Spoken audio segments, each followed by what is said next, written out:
what's going to do. This is what I'm going to do. Like Popovich held Duncan, Ginobili, and Parker accountable. So whatever that is to you. Now listen, the movement of Rob Williams off the ball so he could be at the rim, and there's a lot of different things he did, the switchability, all that stuff.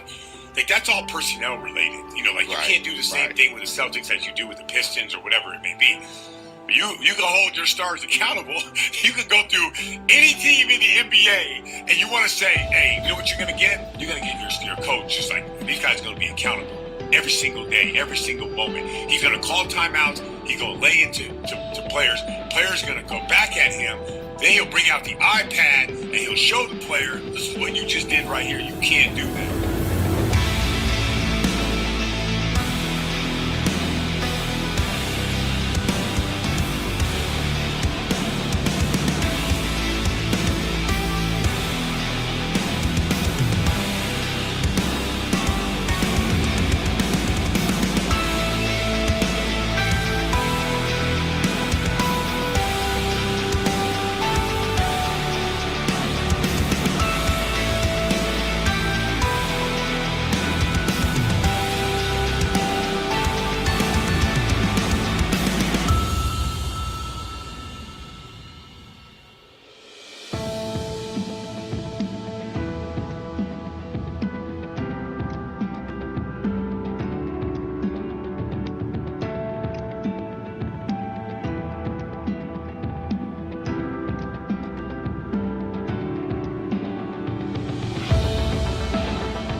I mean, wow.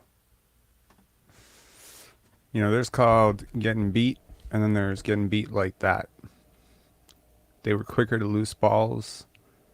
They made shots. They didn't miss a single shot from two in the first half. At halftime, the Raptors' entire starting lineup had 25 points. Jayson Tatum by himself had 21. This game was not even close. Let's talk about it quickly. I don't have a hell of a lot to say about this, other than there's a couple of storylines in this game that were particularly appealing to me. First, the Celtics really have nothing to play for at this point, right? I checked in a couple of call it Twitter spaces just to listen to what fans were saying, right, outside of this community, because I'm very interested in hearing what the general average Raptor fan thinks about this. And people are like, yo, the Celtics are a championship team. They're gearing up for the... Oh, my gosh. No. This is practice. The Raptors were practice. I have no doubt that the Celtics tried to win the game, but by no means did you get their best effort, nor their best lineup. No Marcus Smart, no Jaylen Brown. Those two players would start for you. You were fully healthy. This is a team that has completely checked out mentally. This is over, okay? And I gotta be honest, it didn't feel over 2 weeks ago, but it feels over right now. And I'd feel a lot better if it felt over 2 weeks ago, and it didn't feel over right now because we have one game left until we face the Chicago Bulls. And I got to tell you, Patrick Beverley. Now, I was championing Patrick Beverley to the Raptors as their backup point guard. Really big fan of Pat Bev. He will bring that team into Toronto and mop the floor with Toronto if they put up this type of effort in the play-in, and the season will be over in one game. All right? A couple of sidebars. I don't know why the betting apps thought the Raptors would come back into this game, but after the first quarter, the spread was 9.5, and I'm like, there's no way in hell the Raptors are covering that, so I take the Celtics. And then at halftime, my friend texts me from Boston. He's like, yo, bro, I'm hearing Jayson Tatum's not coming back in the second half. I'm like, here comes the fake comeback. So I take Raptors to cover 20.5. So thank you, Delano Banton, for that last-minute three. Delano Banton goes off for his revenge tour. I thought it was going to be the Justin Champagnie revenge tour. It turns out it's a Delano Banton revenge tour. 10 points in 3 minutes? You think he's been sitting on the bench wondering why he's not getting playing time? He showed up, man. You could say he did it against scrub competition, but you know what? If you're gonna put Fred VanVleet on a pedestal for putting up 20 and 20 against Charlotte, the team that Banton just did this again was just about as good, if not better, than Charlotte. So give him his flowers for frigging 10 points, including that completely ill-advised, 3-pointer at the end. I got on him earlier in the season for, doing that. But you know what? This is the culture. No one's gonna say anything to him no one's gonna say anything to him in the locker room because they all do this. They all gun for their shots. So no one's gonna be like, "Hey, Delano Banton, in the spirit of sportsmanship, like let's not take threes at the end of the game. The defense not really guarding you. They're not like this is kind of useless, to pad your stats this way." But he's gonna look at you and be like, "Yo, bro, you pad your stats all the time. This is the minutes I got. You know what? No shade on Delano Banton." A little bit of funny thing. Scottie Barnes is turning into enemy number one on the road. Dude, 360 after 360 when you're in a blowout loss. I mean, on the one hand, you say it's a little bit classless. On the other hand, you say it takes balls, man. It takes balls to get booed like that. Scottie Barnes turning into enemy number one in Philadelphia, turning into enemy number one in Boston too. They were booing him pretty hard. They probably do not have a very good impression of Scottie or the Raptors right now. Celtics broadcasters today calling Nick Nurse out so bad. I wish I had the clip to play for you, but they basically called for his job and they said it looks like it's over, and someone said it's been over. They have completely checked out, and these are guys who are watching it. I mean, Alvin Williams, Matt Devlin. You expect these guys to tell you the truth? For real? That's what you expect? You expect them to say, wow, this team really looks like it's checked out on Nick Nurse. Trust your eyes, man. Trust your eyes. Does this look like a team that like is playing for their head coach? I'm checking out these Twitter spaces and they're all talking about 3-point shooting. Oh, we don't have 3-point shooters. We just get one 3-point shooter. It'll all be better. It's not a connected team. Chemistry shows. And when you play up against good competition, chemistry really shows. All right. You don't think players on this team are looking around at Pascal Siakam, Fred VanVleet going on their little press tours and being like, yo, bro, we're ninth. What I see tonight with the Boston Celtics is leadership inspires confidence. Okay? Guys at the end of the bench, guys in your rotation, they look to your leaders and they say, are you someone who's going to carry us when we're in a tight spot? Because we got to give you the ball. So what are you going to do when you have the ball, right? And if I'm J.D. Davidson, Justin Champagnie, Peyton Pritchard, man, I'm learning a lot about the Celtics deep rotation because that's a lot of guys they played. Sam Hauser, wow. I'm looking at Jayson Tatum and I'm like, yeah, man. This is the dude. He is the dude. And he showed up tonight. Congratulations to Jayson Tatum for that. Congratulations to Justin Champagnie on his first game with the Boston Celtics. I've said it before. I'll say it again. I will root for Justin Champagnie wherever he goes. That guy is all right. Okay. Take a quick look here. Nothing really worth talking about. Pascal Siakam with 19 points. Fred VanVleet, 3 for 11. You know what? Remember I told you that all Fred VanVleet performances are not equally bad. This was not a bad Fred VanVleet performance. I think he played within the flow of the game, just didn't make shots. Okay, so I have nothing bad to say about Fred VanVleet. Take that, Twitter space. I'm not hating on the guy. 12 points, 3 for 11. What do you want? Yes, do I believe the people on Twitter trolling him saying Peyton Pritchard's better are they have a point? Yeah, sure, maybe. Pascal Siakam, 19 points, 3 rebounds, 2 assists, ends up with 4 steals. Did he have a great game? Eh, it was all right. And yes, for the record, I do believe that that groin thing was intentional. I know you guys are going to flame at that, but I'm sorry. You just can't do something like that and then act like it's completely unintentional. You have follow through. I'm sorry. Like Al Horford is not an idiot. He's not a knucklehead. He's a veteran. He's been around this league for a very, very long time. And he's saying there's no way in hell. Like I'd be very curious to hear what comes out after that. If Pascal Siakam offered like a satisfactory, um, a satisfactory explanation to him. But Siakam has done this multiple times. All right. To hear Alvin Williams say he's never done anything like this. He's pulled Dame down by the ankle. He's kicked his leg out and tried to trip Joel Embiid. He broke Joel Embiid's face in the playoffs when the game was over. So I'm sorry. Like, if you're gonna call out Draymond Green for his nut punches and we're gonna call out Dylan Brooks for being a knucklehead, well, you know what? Just because he's on your team doesn't mean that he's not doing things like this too. So I'm sorry, like you do that a couple times in your career. I say it's too many. So no dice. But yeah, for the bench, I liked Chris Boucher's energy. And Precious Achua, man, like, I mean, yikes.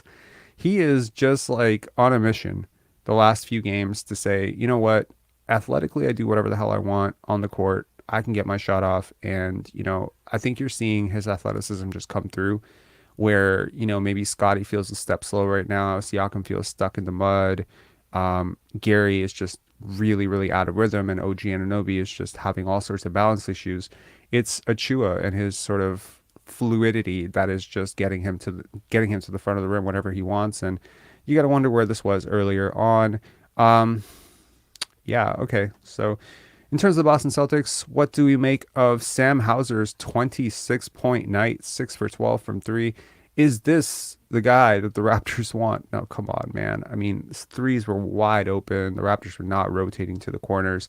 Jayson Tatum with 21 points. Congrats to Jayson Tatum breaking the Celtics scoring record all time.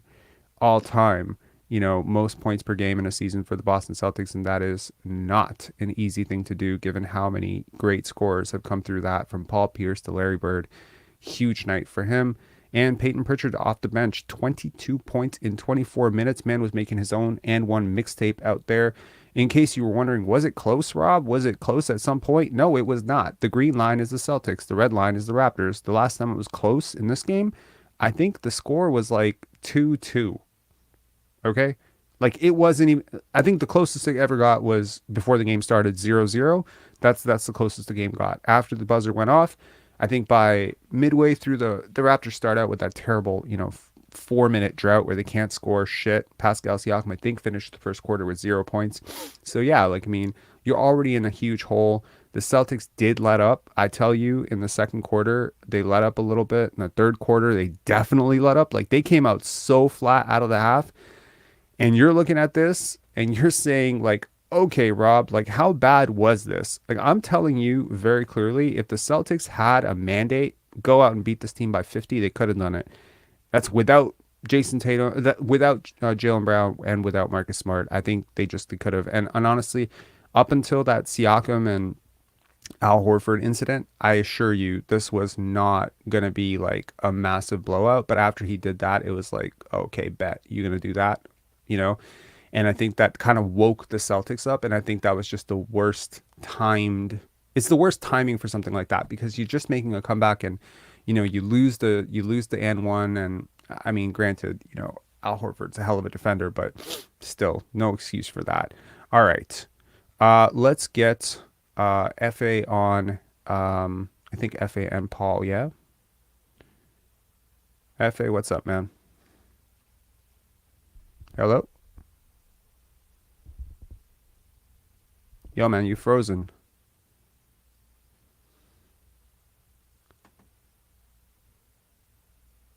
Hello?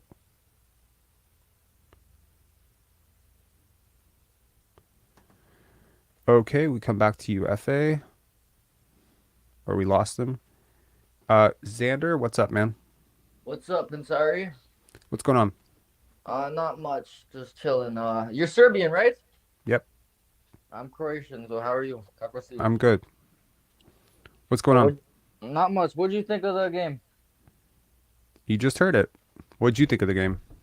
I didn't really watch the game, to be honest. I kind of tuned out after the first quarter. I didn't really want to watch the Raptors just lose like that. Well, why would I want to sit through that? What, just to ruin my mood, you know? I could tell right away it was gonna be a bad game. How could you tell? Well, I I mean, don't the know. Raptors had everything to play for. The Celtics had nothing to play for. How bad do you think this team is? No Jalen Brown, no Marcus Smart. You didn't think the Raptors had a shot? Well, they were just beating themselves at that point. Like you can Mm-hmm. tell when if you watch enough Raptors, you can tell when they're just beating themselves. They're playing too hard. They're making it too hard for themselves. I don't want to sit through that. Like if I, Gotcha. Yeah. So, I guess what do you want to talk about? You haven't watched the game. What do you want to talk about? um. So you think Nick Nurse should be gone, right? Absolutely, Yeah, 100% gone. I would have 100%. fired him at halftime. What other changes do you think need to be made? Like Fred probably needs to Fred, go. Fred for sure. Yeah, I would explore Pascal Siakam trade, but I think he could fit in if you get the right coach. for sure. Ideally, my candidate would be Ime Udoka. I went on a huge, I think we had a great 1 hour live stream prior to the game, about why Ime Udoka would fit in. If anyone wants to check this out after this live stream, I highly encourage it. We go through clips of Ime Udoka, Brian Scalabrine talking about Ime Udoka, Udoka talking about Udoka, and I think it was just really good. Yeah. Yeah. So I don't know. I mean, what do you want to talk about? Bro, that's not the way this works. Like, uh, you tell me what the hell you want to talk about. If you got nothing to say, that's cool too. You could definitely call back in like maybe 20 minutes later when the call has advanced to some other subject that you feel like talking about. That's cool too. Cool. Sure, sure. Okay, okay, okay. Okay, cool. I'm okay. Cool. All right. Brothers from Cancun. One, What two, three, up, what up? Cancun, man. 1, 2, 3, Cancun for the Raptors. Yeah. Uh, what a game. What a We game. watched the game with the Celtics, with their reporters.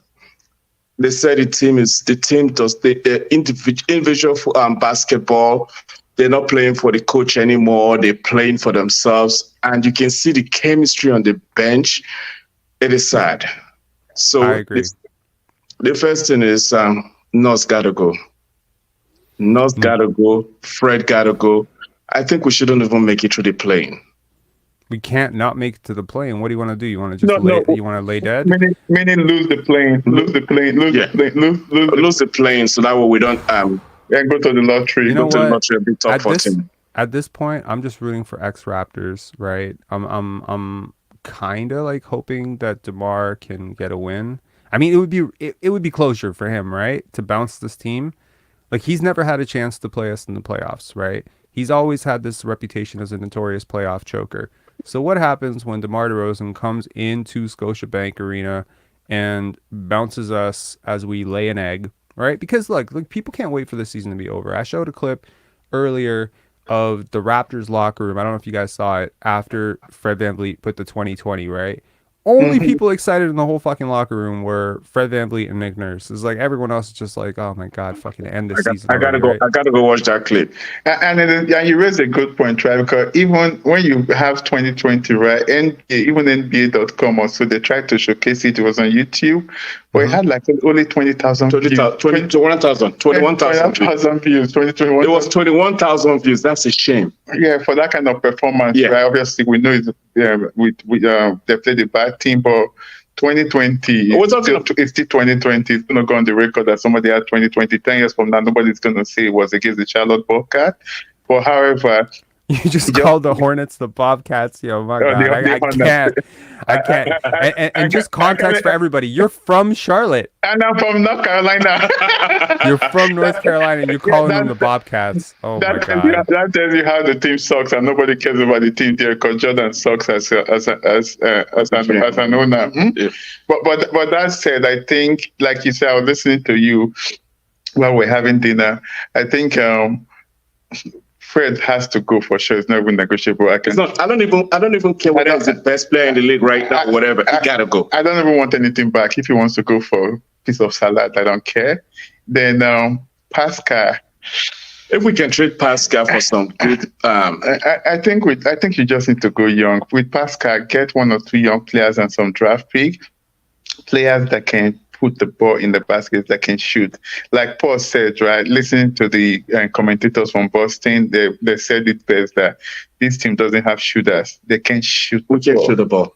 We can. But I feel like I don't necessarily think that's even true, yo. Like I think OG is a decent shooter. I really do. I think Gary is a decent shooter. It's just this offense it just doesn't move, man. It doesn't move. It doesn't create gaps. You see how open Sam Hauser is? Yeah. Like we're not some trash defense. It's just they move the ball. Look how quickly the ball is moving with these guys. Like it's like Jayson Tatum. Like it's stuck a little bit with Jayson Tatum. I'm not gonna lie. Like a couple times he like over dribbled and he lost the ball. But like most of the time, Al Horford bringing it up, boom, clip, and then corner. It's Peyton Pritchard wide open. Like nobody's within a million miles of him. Exactly. It was just like a shoot around for them. It was they for move, sure. They do 2 things. They move and they pass the ball. We don't move and we don't pass the ball. So, like, what do you expect? And when we pass the ball, nobody's expecting the ball, and they don't even know how to pass. Is it like you see layups? They're passing it too high, different angles. Then look at the pass that Kyle Lowry gave to OG Anunoby, right, in the playoffs in the bubble. The bubble. 5 seconds or something like that, or less than 0.5 or something like. Put it 0.5. 0.5. At the right time, put that right shooting space, hand ready to go, right? But you see people passing ball at somebody's feet, and before you get the ball and gather, right, you've already lose your shooting touch. And exactly. Like Pascal, for example, Pascal dribbles, look at you, and the player is right there, ready to defend you. Then he passes the ball. Then you ask Van Vliet that one's the showcase. He only passes the ball right to Porto. Nobody else. It's a shame. Like I think we made a wrong move by not going on a good trade during the trade deadline. And I think they don't use the players for their strength, right? Precious Achiuwa, I know he doesn't have the best of IQs in terms of basketball as a basketball player. But however, why is he on the corner shooting 3? Exactly. And he's very, very athletic, right? Make him do some hustle play, rebound, dunk, layup, exactly. Can run, things like that. When he's right in the middle. Who is coaching this team? What are their assistant coaches doing? Like, come on. Yeah. And you hear Van Vliet saying the fans can't talk to him. Exactly. I watched the video of Van Vliet saying the fans can't even tell me. So you mean fans can't look at data, fans can't look at analytics, fans can't look at pick and roll?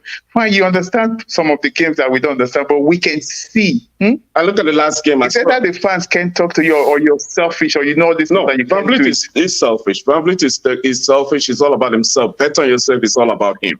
Yo, man, it's clear to me that he's a very smart player. I think he played the right way tonight. He took mostly shots that were good shots. I think. I don't recall him forcing stupid shots tonight. But so I'm going to give him credit where credit is due. I'm not giving him credit. He's doing that because he's been struggling. He's doing that because he's been struggling, right? No, I'm going to tell you why he's doing that. Number one, he's doing that because he can't do that bullshit against this team. Exactly. He's not him. Number two, he's doing that, I think, because we put him on blast. Like that reel has like 160,000 views, and it just keeps growing every time I check Instagram. It's like 100 new likes every minute. It's 100 new likes. It's like you remember that thing from Coach Carter when Coach Carter like you guys remember do you guys watch Coach Carter? No, the movie with Samuel L. Jackson. No, you didn't watch Coach Carter? Okay. So I think I watched it a long time ago. I don't even remember the story. Man, it's from 2005, man. It's about this coach like who has this like incredibly selfish team, and he tries to teach them to play basketball together, right? So he has this idea that they have to get their grades up before they play basketball. So the entire national media descends on them. And then there's this one clip where they're like, "Yo, you thought it was bad that we knew your dumbass was failing math, failing science. Now the whole world's about to find out your dumbass is failing science." And that's how I feel about Fred VanVleet, right? For months, nobody's paying attention to the Raptors. I talked to my friends down south, be like, "Oh, I don't even know the Raptors are still in the league right now. Y'all been irrelevant for like 2 years, right?" So that, I mean, yo, that's what happens. Like you know who's playing for the Houston Rockets right now? No, nobody fucking cares. You know who's playing on the bench for the Detroit Pistons? No, nobody cares, right? Yeah. So we care. This is our personal hell. But you got these two leaders who got this bright idea from their dumbass agents to go on a little press tour because they lit up Charlotte for 2 fucking games and they had something to talk about. And what I find hilarious about that is that they followed up that, and to me it's like, yo, that's one thing. You bring the attention on to you like this, people are like, "Oh, 2020, you nice, right? Let me watch your next game. Let me watch your next game. 2 for 14. Oh shit, you trash. Yeah, that one for 11 from 3. Yeah, exactly. 1 for 12. 1 for 12. Okay. Put some respect on Fred VanVleet's name, man. 1 for 12. So it's like I'm looking at this like, yo, y'all, your agent, you should fire your agents right now because they should have done the press tour before Charlotte. Not now. Not because after Charlotte. Yeah, because now everybody's watching. Now everybody's watching on the and with Pascal saying they're gonna surprise a lot of teams in the playoffs, and you're playing Boston that you can potentially win 2 games to meet Boston, and you to get them to number 7 and meet Boston, and you're choking. Yeah, y'all, you guys saw this, right? I flashed it on the last live too. I'm gonna flash it today because you know what? Congrats. I saw it on your IG. Congrats to, and you know what? I encourage every freaking person. The guy on the right hand side and the Houston guy has he been breaking? I thought he's been shooting. He's been way better. He started those 35% though. Jabari Smith Jr. If you ever watch this, man, no shade on you, man. Like we love Jabari Smith. I love Jabari Smith. I think he's the best of the bricks of the bricks. He's also 19 years old. Give him a break. I'll call him the brick slayer. He's playing the brick for the others. No, I think this is it's the worst timing for them. And yo, they like Pascal. Like I was trying to like him. If you watch the last 2 lives, I've been trying to be very forgiving of him. I'm trying to move on. I'm trying to be like, okay, he's not selfish. He's gonna figure it out, whatever. And then he goes on Draymond's podcast, says some bullshit. He goes to Malika Andrews. No one wants to see us in the playoffs. And I'm like, yo, you are so fucking gone. Like, I want to like this guy. I desperately want to like him. I'm trying really hard. But he's making it so fucking impossible. Yeah, Pascal's become selfish too because last season he did better in terms of passing the rock. I think it's all about the money, right? He's trying to become all NBA so that he can quote unquote get the supermax. I don't know who's going to pay him the supermax. And for Van he's trying to get the 110 million somewhere that nobody's going to pay. If he's being influenced, remove the influence. If he's being influenced, remove the influence. He is too talented. And, you know, if people are right and people are saying, you know, he's unselfish deep down, he's a good person deep down, but he's just under the influence of these people, his agents and all these people, he would not be the first person in the world to come under the influence of really stupid people giving him bad advice, saying, go on this podcast, talk about this, talk about that. Because, look, everyone's trying to get paid. These guys are like, I mean, the amount of money, the difference between a super max and a max on his next deal, not just for him, for everyone around him, for his agent, you know, for these hangers-ons that, you know, people have in their lives. It's crazy the amount of money, there's difference. And look, he's got to be realistic. He's not getting another max after this. This is the last big contract of his career. I guarantee you this is going to be over by 34, right? And he's going to be a bench player by like 35, 36 is going to be a bench. He's not LeBron James. He's not that type of guy. So this next contract is it. That's the last thing. NBA players have a short shelf life. I mean, guys like Siakam, they've already beat the odds getting this far. I mean, most NBA careers are 5-6 years, 4 years, 5 years. It's very common. Most guys are out. Malachi Flynn might be out of the league next year. I don't know. I don't think he deserves to be out of the league, but he could be. So NBA careers can be short. You know, you gotta protect, you know, the investment, which is your body, while you have it. I totally understand the concept of chasing the bag. I think it's completely ridiculous, in my opinion, to beast against Charlotte for 2 games, to whoop them, and you don't have a person like a Marcus Smart in the locker room saying, "We didn't just do shit. We didn't do shit Exactly. here. Fuck this. Exactly. We're There's supposed no, to beat this team." That there's no, voice, yeah, go ahead. there's no accountability for Pascal and Van Vliet. Yeah, but great point, right? But we talk about Pascal being selfish, Family being selfish. Right? At what point should we start blaming the coach? You watch other teams where they quote unquote have some selfish players, but the system makes them move the ball. If you don't want to move the ball, come sit by me on the bench. Period. Right? Yeah. If the system is not working, then let the coach go. Like, no, the coach gotta go too. He has to go with them. He has to go with Pascal. He has to go with Van Vliet. Even Gary Trent, I'm not even feeling Gary Trent anymore. I think Gary Trent, you can keep him for a cheap contract. I think all of them right now, you're going to you can. He you might can, not want to be here, man. He might not want to be here Yeah, after but- after the way they've done him. But who's Right? gonna want him? A lot of teams could use a tough shot maker off the bench. He's a very valuable commodity, I think. He's not OG level, you know. He's definitely. He doesn't. And also, play defense. let me just remind you, he has a player option. He can still opt in. If he feels out the market and he's like, I'm getting nothing but mid-level because I had a bad season, he can just opt in. And he's owed like $18, $19 million next year. Fred VanVleet, if he feels his market's softening, he can still opt in. These guys have maximum leverage. However, why are you doing that to us? it's true. I know it's true. However, I will say that if Nurse is the problem, let's just assume Nurse is the problem, because I think most of us would agree that we walked into this season saying this team's pretty talented. We're expecting 52 wins, and we got Jakob Poeltl on top of that. So let's say Nurse is the problem, and it can happen that way, right? What a freaking 4D chess move by Masai Ujiri to let this team fall apart, to have all of these players who are all due for contracts. You know how many players could sign a contract extension this offseason? Think about it. Yeah, but the challenge with that is that the counter to that is that you've lost out on a possible franchise player. Okay, I see you. I see your situation. Let me raise you a situation. Let's say you go into this offseason, and let's say internally they know Nurse is the problem, that his enabling of VanVleet, the shot selection, etc., the chemistry is an issue. Let's say they know, based on the fact that they understand this team, they put these players together, that the players would forgive and move on if they just fired Nurse, right? Let's say that's all true. Let's say they also know that this core actually does work under a slightly different coach with a different philosophy.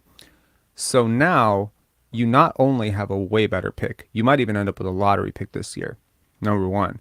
Number two, all of these guys who are up for extensions are going to be way cheaper. I guarantee you have a 61 season, you're going to give OG Anunoby a max. You're going to give Pascal a super max. You're probably, because the pressure is going to be on you to keep the 60-win team together, you're going to have to give Fred VanVleet a max. Now you're capped out. You have no room. You have to probably let Gary go. You wouldn't even be able to keep these guys. And now the season that these dudes have had, everything stinks around them. So no one's offering Gary like 20 million. So even if these guys don't want to extend for cheap and they opt in, what a great situation for you, because now you have a trade piece. Now you can actually trade Gary or trade Fred instead of just losing them for nothing. My point is, consider the situation. It could be a lot worse if this happened another way, because look, teams fall apart in the playoffs all the time. Like, we as Raptor fans have seen this team get swept by the Wizards, a team that they had swept in the season, and we saw them get swept in the playoffs. And at that point, you're stuck, because not only did you fold when it mattered the most, right? You also have to pay these guys for fucking putting up 56 wins. Or 54 wins or whatever they had that year. So I'm saying, at this point, if you're Pascal Siakam, you really don't have an All-NBA case, because you're barely going to be 10th or 9th in the play-in. And if you're Fred VanVleet, I mean, I don't think you can get 114 million, and that's the contract he apparently rejected. He might have to take 100, right? if he takes anything. So I'm saying, like, you might be able to get all these guys back, and let's say you bring in Ime Udoka or some like really good coach, and he can pull all this together. Well, now you have Jakob to a reasonably good deal. You have Gary on a really cheap deal. You have Fred on a decent deal. You have Pascal on not a super max. You have Scottie, who's still on his rookie contract. You have OG signed up for 3-4 years, maybe, if he agrees. I'm just saying, best case scenario, this could end up being a blessing in disguise. And you have a lottery pick. I mean, you know. I like your positivity, though. You're very positive. I like that. Oh my God, me the hater, the most the biggest hater in the Raptors space is positive. What has happened? You know, all these positive ass dummies who've been sitting here telling you for 3-4 months that Fred VanVleet is him and Pascal Siakam's the top 5 player. These guys are all crying in the Twitter space, and you know they're. I listened to them on Twitter Space this week, and the same folks that we're talking about, right? And they're all crying and saying that this guy's got to get out of here. This guy. Nobody saw it coming. Nobody saw this coming. Exactly. We saw it at the beginning. This is what we've been talking on this channel. From the get-go. From the game 10, we already knew this. From grade 10, we were talking about this. And even some of the other guys, when I post on their comments on their YouTube channels, they either block me or they start blasting me and everything. That what are you talking about? Get out of here. Go back to your Pensari basketball and stuff like that. Go back to your Pensari basketball. Now the same guys are like, oh, VanVleet, get out of here. Exactly. We've been talking about VanVleet from the 10th game of the season. We knew it. It's not rocket science. Even Stevie Wonder can see it. Yeah. Well, look, man, it's like you gotta like to anyone who wants to plan on repeating this in the future, just be fair. Like I'm saying, be fair. Like maybe at times, you know, it leaned a little bit too vitriolic or whatever with Pascal, and maybe, you know, I need to learn from that too. But I think it's just like calling things as you see them, not what you want to see, right? You gotta be able to look at the game without the blinders of like, oh, I love Pascal, so he can do no wrong, and therefore he's gonna be this or he's gonna be that. It's like this team didn't look connected from day one. They didn't come into training camp connected. They did not look like the body language. I was calling this out last year on Facebook. If anyone who's been on Facebook with me in the Facebook group, Toronto Raptors group, you know I've been calling out this Fred and Scottie bullshit for like for almost 2 seasons now, and because it's like, go ahead. They came into training camp with their own agenda, right? All NBA, all defensive player of the year. They came thinking they were going to VanVleet and Pascal will go to the playoffs. VanVleet second year. Everything was all planned by the two of them. We knew it. And they planned it to decrease the ball going to Scottie. They were not passing the ball at the beginning. Scottie was like a no-show. And Scottie had his challenges at the beginning. He had his challenges as well, because the rookie of the year stuff. And speaking of Scottie too, he really, really needs to work on his jump shot. He really needs to. I think he pushes the shot instead of flicking his wrist. I know he had that wrist injury before, but you can see that when it's almost shot clock violation, right? He shoots the ball better because he's not thinking. When he's thinking, it doesn't flick his wrist. It's like pushing the ball. So he needs to. That's a really good observation. And that's probably very true. I'm gonna do some tracking data stuff for him this offseason, so I'm really looking forward to like looking. I watched some of his game and replayed that. Like, you know, you see him pushing the shot, right, instead of flicking the wrist and everything. Like, so that it doesn't have that rotation. So once he hits the rim, the ball is coming out. So, but when he gets the ball, when he's almost shot up by the shot, you can go look at the stats. I think he makes it more than, because then he's not thinking. Besides the injury, I think the Raptors scored a 20%, not even a 20% this season. It's a complete failure. No player grew. The chemistry decreased. I think Scottie got better defensively towards the end. From the beginning, they were like blowing by him.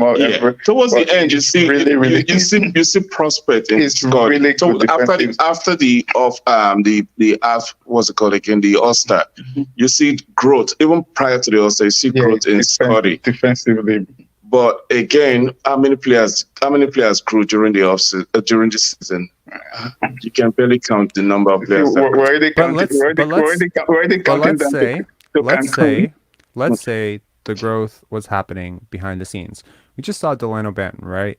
10 points in 3 minutes. I know it's garbage time. I know talked it doesn't about it matter. too. We talked talk about about it. it too. Yeah. That the problem is that these guys, right, they make 1 or 2 mistakes and They're they the bench. sit on the bench for like the next 10 games. Yeah.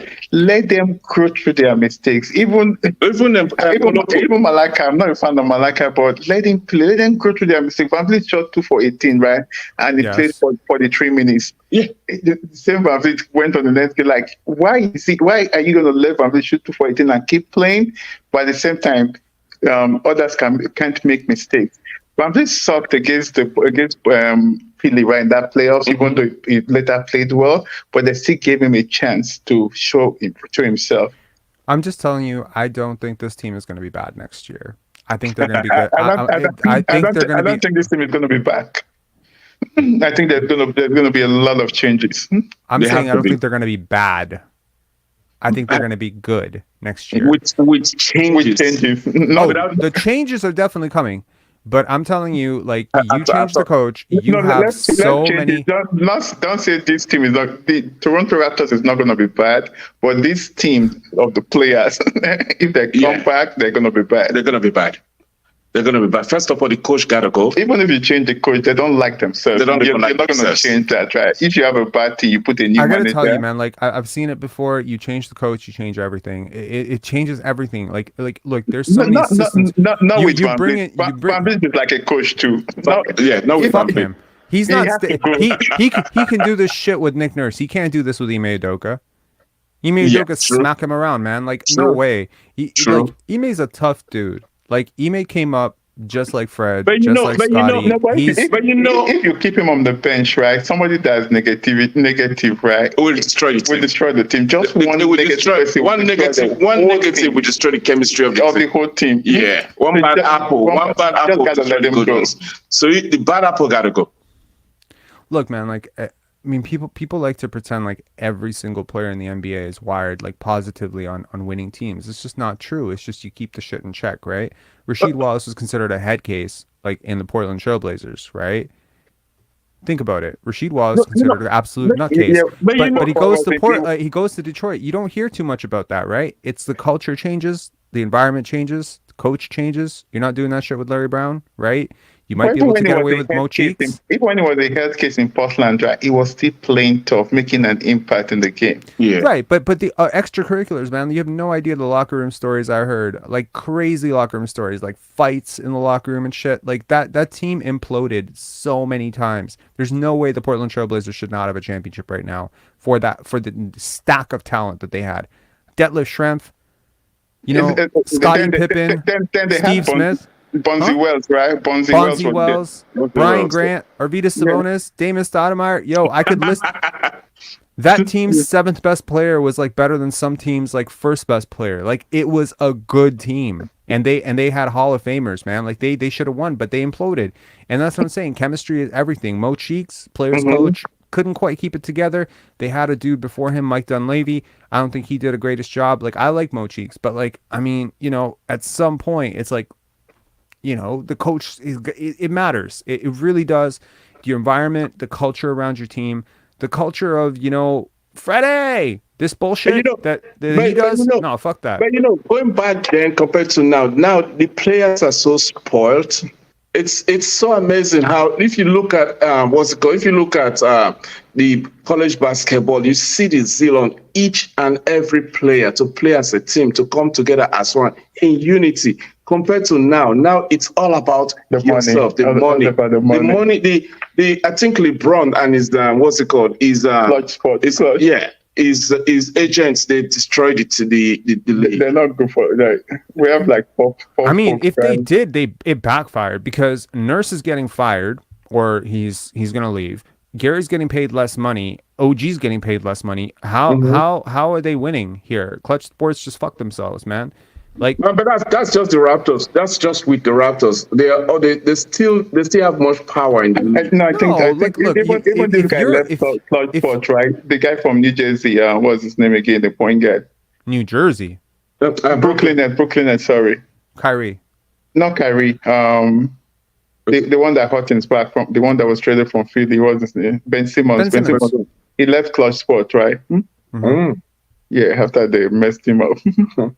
Yeah. So I mean, okay, like what I'm saying is, like, if you look at this team holistically, you could say you change the locker room, you change the culture, you change the leadership, right? Because it's like in a situation where leadership is failing, someone just has to step up and take it. They just have to true, take it. And true. it could have been Otto, it could have been Thad, it could have been Nick Nurse, it could have been Scottie. If Scottie's just like, no, no more, we're not going to play like this, and I will fucking beat the shit But out of you if you try to make me play like this. exactly. So, but I think, remember at the beginning of the season when they were not even moving the rock at all. I think it was Scotty that said something because you see the chemistry wasn't there at all in the beginning when Van Vliet Oh, he's tweeted. tried multiple times. He's tried Yeah, multiple times. He's tried last year. yeah, He's tried this year. You see that freaking reel that went viral with Yeah. you know, him just exhaustedly saying like, we need to move the ball. We need to play together. We need to move the ball. Like, tonight we moved the ball. Move the ball, I guess. Like, he looks so exhausted. And at this point, you know, honestly, like, I just feel bad for him. I feel bad for him. He didn't have a great game tonight. I'll admit that, you know, but sometimes I just think he doesn't even deserve the rap to be a Raptor. I won't lie. Sometimes I'm so passionate about Scotty that sometimes, and I'm so passionate about the Raptors, like we have Scotty, but sometimes I don't think we deserve him. yeah, I mean, like, look, another year of this, and I'm out. Like, I'm just gonna start pushing for, like, I don't know, like, True. Yeah. Scotty, demand a trade, like, get out. Yeah. You know, True. True. because Exactly. Yeah. True. because Yeah, at some point, like, he's not gonna demand a trade on the rookie contract. I would like to get that max first. you could demand a trade. He can get a max anywhere. He's a former rookie of the year. Yeah. Teams around the league are not stupid. If he hit the market today, he would get a max contract tomorrow. Absolutely. That is true, but you don't want to do that as a rookie. Look, I mean, obviously, extenuating circumstances. I told y'all last year, like, I told everybody last year, if Scottie Barnes, like, someone said, because we were having the Cade and Scottie debate, and they were like, oh, well, you know, if Scottie was in Detroit, they would lose just as many games. And I'm like, honestly, if Scottie went to Detroit, he would be in jail because he would have killed somebody by now, right? Like, he would kill somebody if he had to be sitting through a 16-win season. Like, it's just not in him. He can't just, he doesn't just sit there and, like, take these losses. Like, losses hurt. Like with him, they bother him, you know? Yes. And I've talked to people about this, like, who would know about that. And it's just like, it pisses him off. And you're never going to see him like, oh yeah, you know, like, in the midst of a disaster season, you don't see him doing promos. You don't see him, like, you know, jumping up and down and shit and being all happy. Exactly. That's the reason why I like Scotty. And that's the same reason why I like OG as well. And Kawhi as well. It is business. They're emotional about the game. They're not here to laugh or play about a game. They take it serious. When we're winning, Scotty is happy. When we're not winning, you can tell. You can see all the emotions on his face. Yeah. It's how we're winning. It's how we're losing. If we lose like a close game, you'll see him still like trying to pat guys up and like pick guys up, put his arm around people on the bench or whatever. But when you go out and put up this type of effort, and I think he tried tonight. I really do. I think it's just the Celtics were doubling him. Touch the ball. He didn't shoot a shot in the third quarter. He didn't touch the ball. The ball was just going from Pascal to Van Vliet. That was Facts. it. You know what I found interesting? How often did the Celtics double him tonight? It happened so much. They doubled him on the catch. Because once he holds the ball, something happens. Yes. So why would you let him hold the ball? So they did a good job with him. And that's crazy. They didn't double Fred. But that's the adjustment most coaches have been making, right? Even against that's what they've been making. Coach Nurse used to make good adjustments. Game after game, good adjustment. Third quarter, Coach Nurse. Once they go on break, after the halftime, Coach Nurse make very good adjustment. I just don't know what happens to Coach Nurse. Because it's not developing with the changes in the league and everybody learning and adjusting their game. Exactly. And he's not. I think it's just, when a coach is checked out, like, look, some voices get stale, right? The same guy over and over. I've never heard anything that he was really good at connecting with players to begin with. It's just they trusted him because, he knew what he was doing and it was working, right? But at some point, there has to be, like, so many, like, it's like in any relationship, right? Whether it's a friendship or whatever, right? shit gets old. You hold things in, you don't air things out. You hold more things in, you don't air things out. You keep And then- trying to go through it. Then it And it's blows like up. it's like a bag of bricks, right? You just carrying it around. You can carry 3 bricks. You can't carry 300 bricks. Eventually you stop. You just can't focus anymore.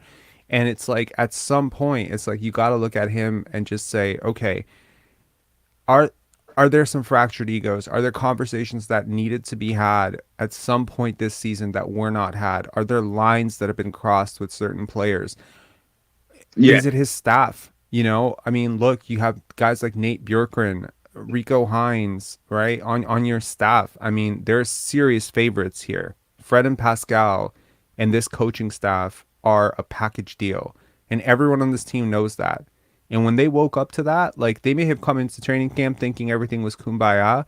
And I heard, you know, from the Raptors, like, you know, in the offseason, everything was all right and people were really excited. But when they got into training camp, something changed. And you can tell with the way this team came out and where they playing after about game 7. Like, even when everyone makes a big deal out of the first day of games when Pascal was healthy, yo, they were 500. They were 500. Mhm. They were 500. And this was a team, I remember distinctly Paul George saying, if y'all Yeah. don't come out strong next year, like, I'm going to be upset or something like that. Because it was like 13 returning players. This was the one team that had no new starter to implement, no new major core pieces to implement. It was the same team coming back. Scottie was supposed to take a step up. I'm thinking to myself, all these players, right? All these players, Scottie, Precious, Coloco, Delano Banton, all these guys that we think haven't taken a step, right? Assume for a second they actually did take a step. They just haven't showed it yet. Assume for a second that all the skill development work. Look at Delano Banton. Does he look physically the same to you as when he was a rookie? Because he does not look physically the same to me. He looks much bigger. He looks stronger. And initially, when he came into the league, there was all this talk about, oh, it's going to be another Boucher situation where he's not going to be able to put on weight. He looks better across the board, man. He looks like a better shooter. Yeah. And I'm hearing Alvin Williams saying and he's making all sorts of excuses for why he's not playing. He's like, oh, well, you know, he hasn't been consistent. And it's like, well, has his role been consistent ever? I remember him putting up 27 points in Detroit. Alvin Williams, you shut the fuck up. Sorry about my language, but Alvin Williams, I don't know what's wrong with him. What did he do as a Raptor anyways? And Exactly. talking about consistency, who is consistent on that team? Exactly. Yeah, You got never Fred VanVleet consistent putting with up the 20 and Raptors. 20 and then going up fucking 2 for 14. Is he consistent? No. Exactly. Delano Banton put up 27 points against the Detroit Pistons. I think he got a DMP CD the next game. Wow. Okay. So I will check his game log at some point, but I remember looking at the data at one point and I was like, man, this guy has taken a serious step up. He was plus across the board in the analytics. He was shooting way better from the field. He has taken a massive step forward, and maybe we haven't seen it yet. And maybe the Raptors don't want us to see it yet, because if he looks like a really big piece going forward, maybe you have to pay him a lot of money. And look, if he's wise to it, if they've done this on purpose to keep these guys' value low, maybe that makes me sound like I'm evoking a conspiracy. Like, who would do that, right? Or maybe it's just Nurse doesn't like him. Maybe Nurse doesn't want to play him. Maybe it's a fit thing. I don't know. But there's a million reasons. Something similar happened to Malachi during the season. I think he had 2 great games or good games. Then the next game he sucked, missing all his shots. That was it. That was Yeah, it. and I mean, look at Jeff Doughton. Yeah. You know, like, I mean, shit, they don't convert him. I'm a big Joe Wieskamp fan, but I'll be honest, I would have picked Jeff Doughton over him. I would have picked Jeff Doughton over Fred VanVleet. Because you're not even playing the Joe Wieskamp, right? At the end of the day, you can waive him and still bring him back next year. Like, come on. I think Jeff Doughton, like, if he comes back, I mean, look at the dude, you know, just saying, like, I'm just here to root for my team, and this is the guy that you don't convert, that dude. You know, it's like, at this point, I would waive Fred VanVleet to keep Jeff Doughton on the team. That's how far I am on my Free Jeff campaign. I love Jeff Doughton, you know, and I'm just gonna keep, like, tweeting support at him and writing him messages on Instagram because I know he's looking at him. And, like, you know what, like, we just keep on destroying our young players. Look at what's his name again? Champagne. Champagne is now with Boston. And did you hear the comment that Joe Mazzulla sees him as a really as a future part of the Celtics, and that they see him as a good piece going forward? Yes, That Brad yes. Stevens has been watching him forever. Yo, I'm not stupid. I'm not Yes. stupid. I said Yuta Watanabe was gonna pop. I said that freaking Yes. I said that Justin Champagny is gonna be we said catching the on. same thing about Utah. Exactly, we said the same thing before the season ends, because he promised that he's going to start shooting. He's going to learn how to shoot threes, and everything. His defense is very good. I don't understand, why do we keep on letting these players go? Even this guy that went to Charlotte. Charlotte Hornets, not Bobcats. Look at what he did. What's his name again? Stream Makala, whatever. Yeah, from Korea, from Ukraine. Look at what he did. I liked him too. I liked him last year. I mean, he just didn't get a run, and honestly, like he kind of fell out of rotation. He didn't get it wrong because we don't move the ball. That's why. He started 10 games into the season last year. He was actually really good. I was actually worried. Like, I remember going on a podcast saying, I don't know if we're gonna be able to keep this guy for less than the mid level. At the beginning of the season was very good. And like he was flashing some stuff, man. Like he was flashing defense. You're like, oh, I didn't know he could defend like that. He was flashing a handle. You had like a little hezzy dribble. He had like behind the back. I was like, oh my god, Speak got the handle. And I think part of the problem is that the players don't know their role. They don't have a role. Look at what Mike Brown said, right? He made the Sacramento Kings players sign a contract that this is your role, that this is what you're going to be doing this season. Facts. And I know this guy had the same thing too. The former coach that is in Detroit right now, doing KC, right? He said the same thing. Be a star in your role. Be a star in your role. Let me list out some names for you that are players who have come through the Raptors and the Raptors 905 that are no longer with us. Somebody just went on their campaign. Cameron Payne. Now, I will be honest, I was not a fan of Cameron Payne when he was here, so I'm not going to claim any credit for that. But there's one player that I was a very big fan of that we let slip through our hands, which is Gary Payton III. He was with the Raptors 905, right? Ish Wainwright. Look at Ish Wainwright. Terrence Davis. Right? Terrence Davis. Norman Powell. Norman Powell. Just like that. Yeah. I was fucking. I'm like, yo, like when we traded for Gary Trent Jr., even this guy Hassan Whiteside, right? Even though he's no longer in the league, he played well when he was in the league, right? That's true. He was on our summer league, right? Was on summer, yeah. Wow. I mean, the number of players that have come through our hands, and this is not an exhaustive list. This includes, I said Ish Wainwright, Yuta Watanabe. What's the name of the guy, the Canadian guy in Indiana? The one in Indiana. What's the Canadian? O'Shea Brissett. Yeah. O'Shea Brissett. So all of these are rotation players. So don't tell me you don't have depth, that you don't have this, and you don't have that, right? When you get back and giving Will Barton minutes, like to me, this is like, is it Nurse?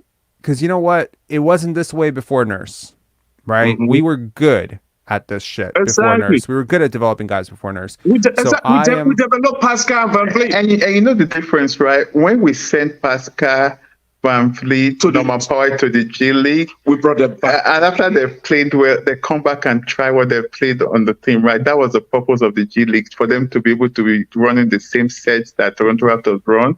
Then once they try it there, they come back and play. But with this coach, right, they go to the G League and they never even come back to play, even if they're playing well in the G League. Let me put it this way. I think right now, if I had to evaluate 20-year-old OG and 23-year-old Pascal versus 21-year-old or 22-year-old Precious Achiuwa and 22-year-old Christian Koloko, I would consider those dead even prospects. Very close. Yeah, yeah. Now, that's very hard for people to understand right now because we know what Pascal became, we know what OG became, and we're seeing, Precious Achiuwa doing what he's doing and Christian Koloko not getting minutes. But this is what I'm talking about. When I saw Pascal at New Mexico State and I saw Christian at Arizona, if they had been at those schools at the same time, in my opinion, Christian Koloko is a better prospect. Or they're close. They're like right there. Mm-hmm. And Christian Koloko has like a really great feel and a mind for the game, and I would like to see him develop. Now, I would like for the Raptors to make this coaching fire, get the fuck out of here, like tomorrow. Like I want, boom, you get bounced in the play-in, post game presser, Nick Nurse comes out to come, and Masai Ujiri just holds him back. Like he's just No, I like, don't. I or don't. he starts answering questions, and then Masai Ujiri just comes out You and know, be I like, don't want. You know, come I over don't here. want to do that. If he has 1 year on his left on his contract, Fuck I that. want. Pay I him the want. $8 million. I want to try and send him somewhere and get a draft pick. No, it's not gonna happen. It's not gonna happen. Somebody's gonna. It's not gonna happen, But you, man. you heard when they went to Houston, when they played the Rockets, right? He stayed back. He didn't come back with a plane. I think the players came and he was, he used to be their G League coach, right? That he stayed back. So it's like it likely has something going on with Houston. So maybe they can give us a draft pick. So interesting thing about Houston, which maybe most people are not mentioning. Houston wants to be good next year. Because Like, I really think good. they want to go for this guy, James Harden. They want to try and bring They him want to back. bring James Harden back. I think it's because they owe their pick in 2024, so they have a mandate to be good next year, and they have a ton of young players, a ton of assets. They can convert any one of these young players into something. I would love, and I do mean love, to poach Jabari Smith Jr. off that team. He's had a disastrous rookie season. I'm telling you, he's good. Like, I'm telling you, he is good. There's so many rookies this year on teams that were underutilized, in my opinion, but are really good. I think David Roddy is really good. I think Christian Brown. We can send him we can send Pascal to Houston And get some some young players. Damn, that would be great. Yeah, I mean, look, I'll be for it. You get Jabari Smith back, you get Alperen Sengun back. Oh my God, I sign up for that any day. But I think the Raptors also are trying to be good next year, so maybe getting rid of Siakam is not going to help with that. But Fred VanVleet for sure. Like, I mean, if he's coming back, like, I need Ime. I need Ime in that locker room because Ime not going to let him get away with shit, right? Like, it's just like I feel like if you're a guy who played forward, who played big, you saw the game from 6'8". You saw the game from 6'7". You didn't see the game as an undersized guard, right? Mm-hmm. So you're not going to have the greatest deal of empathy for an undersized guard shooting 37% who was undrafted or whatever, right? You're just not going to have the same level of empathy that Nick Nurse has for Fred VanVleet. And you're not going to identify. You're not going to see the game. And Ime Udoka talked about it in the previous video about how he wants his teams to take on his identity, right? And the one thing I will say about Ime Udoka is, like, he's not overly political, right? Like, he's kind of a keep it real with you kind of coach, right?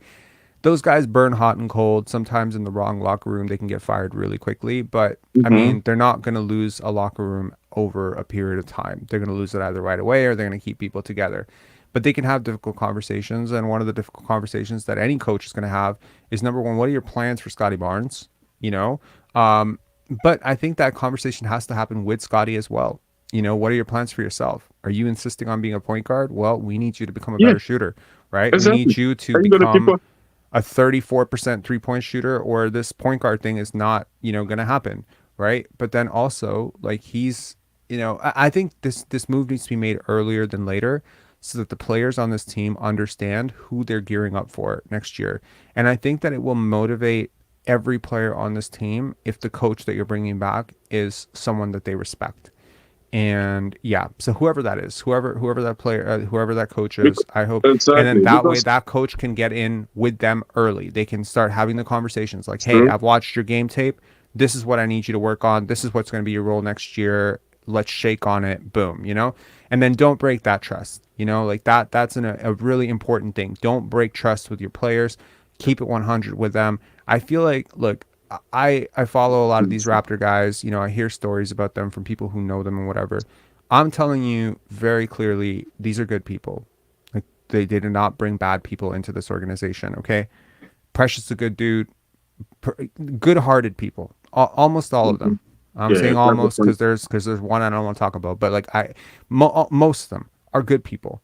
So for good people to go through a season like this, for good people, like really genuinely good people who care about each other and whatever, to go through a season like this, you have to look at coaching as a major red flag, because either, all these good people are just, they just turn bad overnight, and it's not true. Like generally speaking, when you look at teams that have massive chemistry issues, it's usually because people don't like each other on the team. you know, Mhm. or people hate the coach. It's obvious, but it's obvious that the chemistry is gone, and there is no way, no matter how great of a coach you are, when you lose the chemistry with your team, you can get it back. Yeah. So the only way now to go is we need a new coach. I think why he lost it is also because of favoritism. Favoritism, Too, right? yeah. And it's back to Scottie playing point guard. If you're going to make Scottie play point guard, apart from him being a good shooter, you need another point guard with him that can really shoot the ball and that's really fast, like the Joe Kick situation in Denver. Yeah. Scottie on his own part, he needs to also get it right. You're right there at the basket. Dump that ball right and pass the ball back. You need to stop passing. Yeah. You can't just be like... There are times you pass, but not everything. You just catch the ball and just pass the ball. I don't know why. I know it is a great team player for sure. He's too unselfish for his own good. It reminds me of my son, the younger one, right? He passes the ball. Like we went to AU basketball in South Carolina last night, and the coach was yelling, shoot the ball. Like he was like passing. I was like, you know what, if you want to be great, you have to start scoring. Yeah. I agree. Yeah. Anyway, guys. All right. Great conversation. We went a little bit long. Enjoy your dinner. Enjoy Cancun. And, you guys staying in Cancun for a little while? I'm leaving on Sunday. I'm leaving on Tuesday. I'm leaving on Tuesday. I'm leaving on Tuesday. I'm gonna watch the game in the flights back to New York. Okay, so basically, what it's gonna be is you're gonna be flying into New York, and then there's gonna be a plane taking off from Toronto to Cancun with Fred VanVleet to Cancun. So y'all come back. They go. I'll be in Cancun on Tuesday, so maybe I'll welcome them here. Yeah. All right. I was gonna say if you're sticking around, if you're sticking around Cancun, you could show Fred around. You could let him know, I don't even want to see him. Serious. I'm so done with Fred. Give him a tour of the brick factory. You know what I mean? Like there's a brick. I heard there's a nice brick manufacturing factory up in Cancun. So Fred VanVleet, CEO of the brick factory. All right, guys. Cheers. All right, guys. 1, 2, 3, Cancun. Yeah. 1, 2, 3, Cancun. Peace, man. All right. We got a bunch of callers lined up. We're going to try something different today. We are going to try to bring on 4 people at once, and we're going to see how that works. And in order to do this, I'm going to ask people to be respectful and mute their mics when they're not talking so that we don't have terrible audio. What we're trying to mimic here is Twitter Spaces. Until I eventually figure out how to create a Twitter space or talk in a Twitter space. And I think it can just be a lot more interesting than just me talking to one person and answering questions one-on-one or whatever. And we'll try it out and we'll see if this works. And if this is a total nightmare, you can let me know and then we'll never try it again, or maybe we'll figure out a different way to do it. But yeah, okay. So first up, James. So we bring on James. We bring on Xander. Bring on Mario. There we go. Mario, and we bring on your goats. So we bring on 5 people at once. What? The first time in Pensari basketball history. Yeah.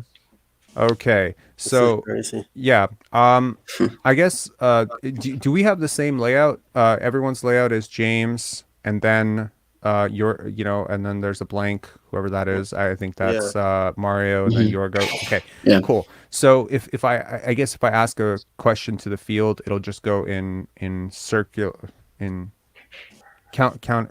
It'll go clockwise. Mm-hmm. So I guess my question to all of you, which will be in clockwise order, is what's your biggest takeaway of the game? Can you have a single takeaway of the game? James? Oh, Jesus. Okay. We need a whole new look in the team. Pascal is not really somebody I can trust anymore to finish the game and get people involved. And I hate when the Precious was close to the basket and he passed to VanVleet. Mm-hmm. Just so he could miss the shot. And then Fred, when he doesn't get a call, he bitches about it. And then you got a 5-on-4 the other way, and his hobbit legs can't run that fast. So I'm sorry, but I gotta speak the truth. Yeah, well, you're in the right place. All Yeah. right. Next up, Mario. What's your biggest takeaway of the game? Love Scalabrini. They decided about halfway through that it was an ass kicking, and then they started talking about which head coach would win a UFC fight, and then they talked about us on and on and on. It was very, very interesting. I'm gonna have to go back and watch that. Yeah. Anything like really interesting that they said, like something that really sticks out? Well, not just one thing, but I mean, they see what we see. So at one point, Fred dribbled under the basket and kept going. And Scalabrini says, "Look at that. Look at the look on that Scottie Barnes face. He's standing alone in the corner, and Fred dribbled right by him and didn't pass the ball." And they called us fractured and scattered, and that the coach has obviously uh, lost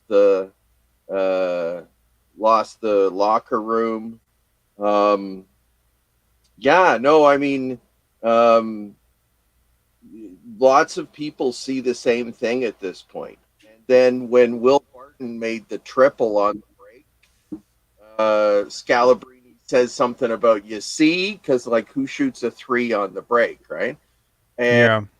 and he says you see, and he says now look at the bench. There's only one guy clapping, and it's Fred Van Vliet. Yeah, I remember that. That was funny. Oh, shit. All right, let's go to your goat. Again, guys, I'm gonna ask you to mute your mics when you're not talking, just to keep the thing out. Okay. What's up, your goat? My takeaway is the lack of competitiveness. I remember when the Jacopoto trade was made, a lot of people were saying we're gonna be more competitive. We have a center, blah blah blah. He's gonna play better with Fred Van Vliet. And after watching these past 2 games, and more especially this game, I just don't see that same competitiveness. I see same team that was playing like at the start of the season at January time, February time. And it disappoints me, especially with a Celtics team that's missing 3 very good players and 3 very vital players to their team. And mind you, I decided to watch this game instead of the Pistons game where we actually won. And that backfired on me That's crazy. completely. Yeah, but you guys have the worst record locked up, Yeah, so you might of as well course. win anyway. Who cares? Yeah. So I mean that's my main takeaway. The fact that this is very disappointing. And I think it's going to be disappointing to a lot of Raptors fans. The fact that you decided to make this big time trade with Jacopoto to be more competitive against teams like this, like the 76ers and Celtics, and I just don't see that same competitiveness. Like we were talking. We have. I guess we've lost Xander. We were talking about 8-0. The Phoenix Suns are 8-0, right? Mm-hmm. And yeah, on paper that looks great. You're 8-0. Congratulations. But who the hell have you beat? You beat Dallas. Nice. You beat Minnesota. You beat Chicago. You barely beat one of those teams. You blew out Chicago. So it's like we have no sample size. When you don't play good teams, when you don't and you can only play who's ahead of you. It's not like they're losing to bad teams. They haven't played good teams yet, though. So it's like you figure out who you are against teams like this. Now, I mean, honestly, the Raptors could have gone. This is a no-lose situation, right? There's no win situation for the Raptors. They could have gone in, smoked the Celtics, and we would all still be saying, yeah, but they didn't play a healthy Celtics team. The Celtics have nothing to play for. The Raptors are desperate, right? I'm pretty sure we would all say that. The fact that you get blown out, though, right? I mean, the previous game you get beat. No Tatum. No Marcus Smart. No Al Horford. Tonight, you get blown out with no Jaylen Brown, no Marcus Smart, and in the second half, you had also no Jayson Tatum. It's not just embarrassing. This is like the worst pair of losses back to back of the season, and your season's over because you'll have nothing to build off against or Milwaukee. I guarantee they're not sending a single starter over the border. Why would they? They have nothing to. There's no reason for that.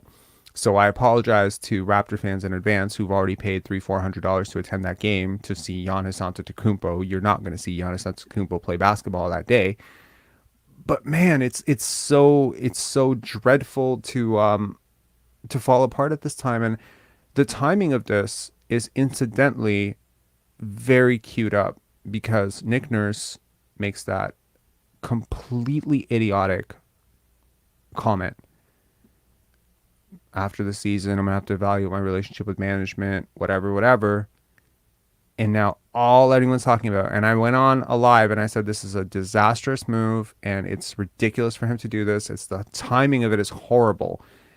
And now he lies to a reporter saying that, oh, y'all been asking me these questions and I'm not going to answer them anymore because obviously he was reprimanded. And obviously someone has talked to him and said, this is not going to fly, buddy. And the team has checked out. And that's exactly what happens when you do this. When you air out dirty laundry. Now, look, every single player on this team knows what he did here, right? They're not stupid. These are intuitive, intelligent people. And they know that you quit on them. You quit on them. You're negotiating your next contract. You're going on little press tours. You're doing little backroom deals with people. And all this season was for Nick Nurse was a chance to get Fred paid. And you know what? Congratulations. You got his second half of the season looking better than the first half. But at what cost? You know, it's in the wake of all of this that's happened this season. The one thing that I'm reminded of is I hate how little I have to celebrate of that championship still.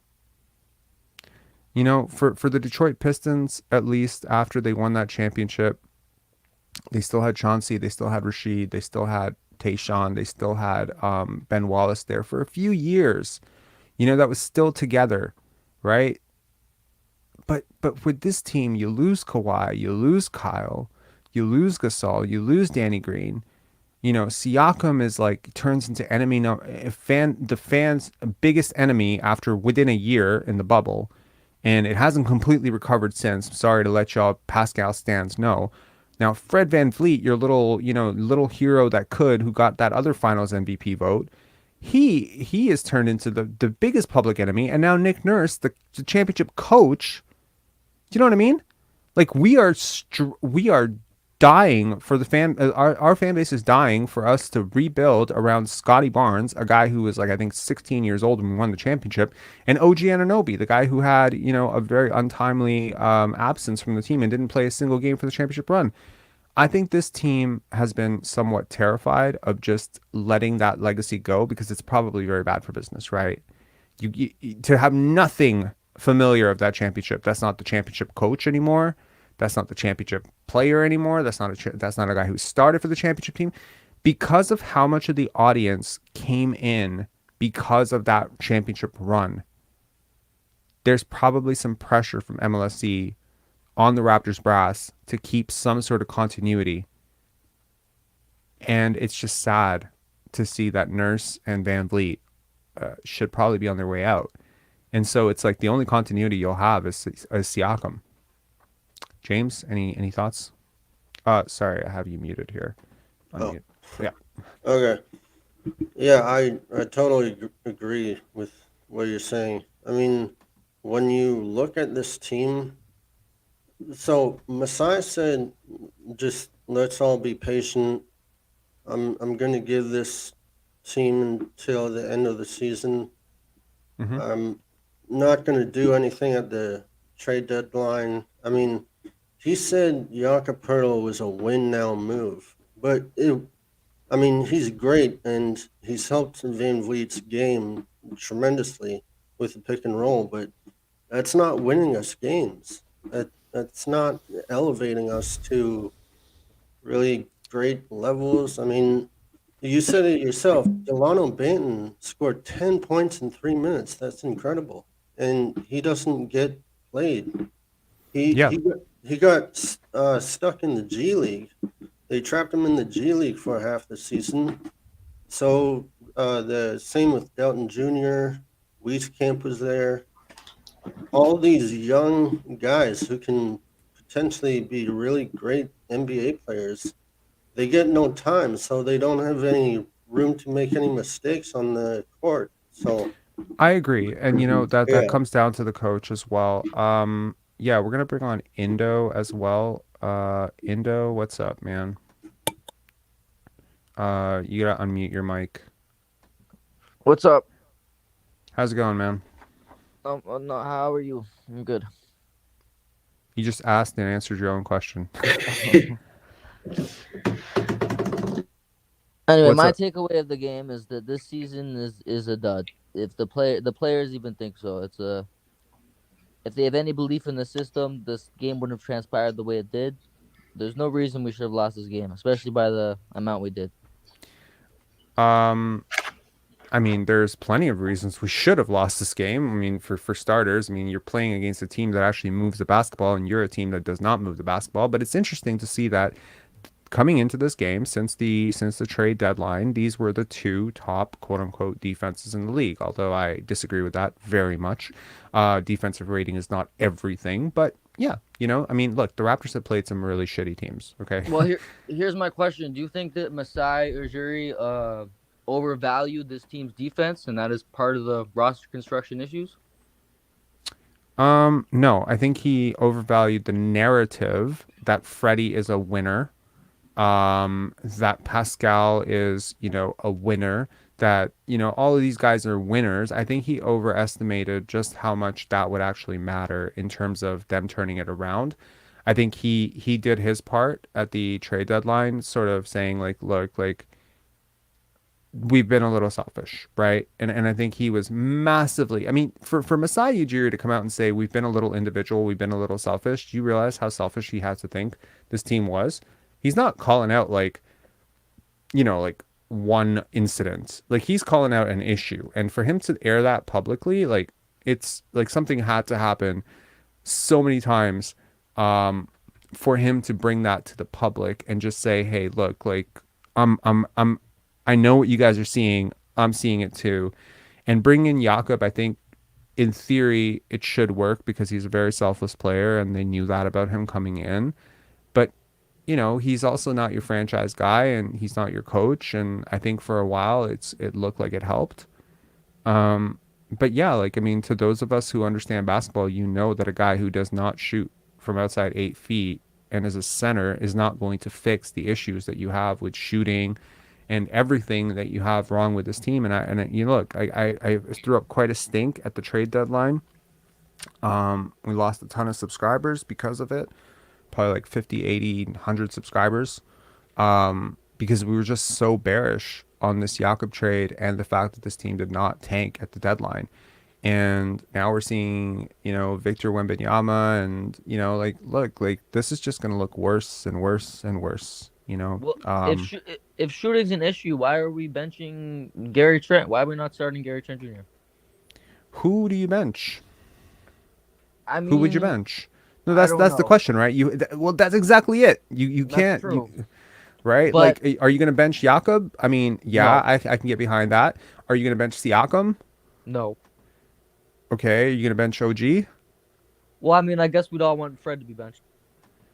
Okay, but do you see the problem with that? You're benching a shooter for a shooter, right? That's true. And I mean that's great, but it's not happening, right? And it's like it's not going to happen because Nick Nurse is the one making that decision, and there's no way in hell Nick Nurse is going to pick Fred VanVleet. We're gonna bring in Oak Tree as well. Oak Tree, just keep your mic on mute. I want to give Yorgo and Mario a chance to chime in here.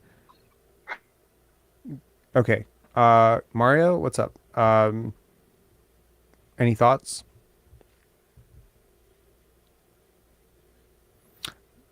Mario's on mute. Record-setting game. Supposedly it's a record-setting game today that no one has ever made all of their 2-pointers in a half.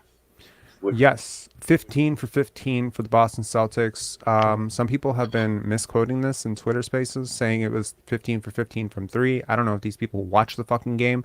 The Celtics missed a lot of threes. Open threes, wide open threes. Look, shooting variance is always going to be an issue in every single game. There are games where 6-7 shots that could go one way or another way are just going to go your way, and sometimes they're not, and that's why they say it's a make or miss league. But I will tell you that to those people saying like, and to those broadcasters out there saying that, oh, it could have been, this, it could have been that. Like, I'm telling you that this could have been a 50-point blowout at the half. Like, the way the Celtics were able to get wherever the hell they wanted, just, it was like it's like they were playing at a completely different speed. Someone mentioned that this is like what happens when like a junior varsity team goes up against like a Division I men's team. It's like they just blitzed them. It was ridiculous. It was actually ridiculous to watch. Yeah. I think, yeah, we may have lost Mario. Oak Tree, what's up, man? Game was pathetic. It was nice to watch Boston, though, to be honest with you. A well-oiled machine. Agreed. They reminded me of almost, I wouldn't say our championship year, but it's just everything was moving. You have people, a couple of veterans, you have everything there. It was a beautiful mix. And one thing I'd like to say, yeah, that was a punk move, punching a guy twice in his seed. That's ridiculous. He's lucky he's not you know what I mean? If that was me, next time down the court, I'm probably kneeing the guy in his chin. Al Horford's one of the nicest dudes in the NBA. I tell you this. Like, I've talked to people who've met him, who like can say nothing but good things about this guy. He's someone that I always support. Nicest vet ever. For him to point at you and just be like, I know what you did, don't try to play with me. Like, I'm like, Siakam, he's lucky, man. Dame's a really good dude. Al Horford's a really good dude. I mean, you do this to the wrong guy, like you're getting killed, right? Like, this is not like go watch the replay. For anyone out there who wants to believe the broadcast crew on that bullshit, like, go actually watch the replay. That is not a natural motion. Alvin Williams, you fucking capping asshole. Are you kidding me? It's a natural motion. You play basketball for how many years, and you're going to tell me that digging into a guy's crotch and moving your hand up is a natural motion? Like, you just fucking forgot how to play. It's the stupidest thing, man. It's like every fucking day I got to watch one thing on the TV, and I got to watch this dumbass say one other thing. I'm actually considering, like, if they bring Alvin Williams and Matt Devlin back and Fred VanVleet's on this team next year, I'm watching every single game on mute. I am never listening to these two idiots again. Every time I think I'm going to give them a chance, it's always wrong. So here's what I'm going to do from now on. I'm just going to create like a Twitter space where we can just talk throughout the game. And so we don't have to listen to these motherfuckers. We just all watch the game on mute, so we don't have to have our minds fucking warped by these corporate shills. It is ridiculous to me that you can sit there as a man who played fucking professional basketball and support that. I don't care if it's your brother. If one day I have a son and my son does that, yo, we're bringing like 1989, justice back with a belt. Okay, that's ridiculous. Style. Oakley style, yeah, Charles Oakley style. Jesus, like. You know what? One thing I will say, I was practicing. I didn't know if I needed to use Chat GPT or something, but learning how to just block him out. Every time his voice, I heard his voice, I was trying really hard to block it out, and it was starting to work. Really? Yeah, Alvin Williams. You concentrate on the voice, and as it's going, it turns into like remember Peanuts with the wah wah wah wah wah wah. All of a sudden, you don't even hear it. Really? That's very interesting. I'm hearing all sorts of fascinating things that AI is making possible. Your GOAT, any thoughts, man? One thing I do have to say is Delano Banton, when he was on, I actually saw him. He impressed me. He played good, and that's he dropped 27 on y'all, man. Yeah, he did. He was destroying us, bro, when the Raptors played the Pistons, and that was one thing I was saying, especially with that game. I liked the young talent that you guys were putting out there on the court. You guys have Joe Wieskamp. I wish you guys would. I understand that at this point in the season, you guys have to get wins, but judging off how the last two games have been, I feel like you guys got to start using your young talent more. And I feel like that's one of the benefits with tanking is using your young talent. You're never going to know how good these guys can be if you don't play them. Playing is one of their best ways to develop as a player. And I've seen that with the Pistons so far. We have a lot of young players who have developed by playing on the court. and I knew that they weren't going to start playing with the Jakob Proto trade because that meant you guys were going to try to go into playoffs. Mhm. But yeah, I wish you guys would have done that, playing the young guys more. Yeah. Yo, Clutch Tatum, man, call in. If there was ever a game for you to call in and chime in, yo, this is the Clutch, one. come on, bro, come on. And Come that's on, my guy. don't That's be my shy. guy. Don't be shy. Come on, Clutch Tatum. Use a voice changer or something. I don't That's care my guy, if bro. you Come on in. if you sound like Kermit, we'll let you know. He said Jeez. Ivy and Cade were better than Fred VanVleet and Pascal in the comments, bro. That's my guy. Ivy and Cade are better than Fred and Pascal. Yeah, that's what Clutch Tatum said. That's why he's my guy. He's a best Pistons supporter in the comment section, other than me.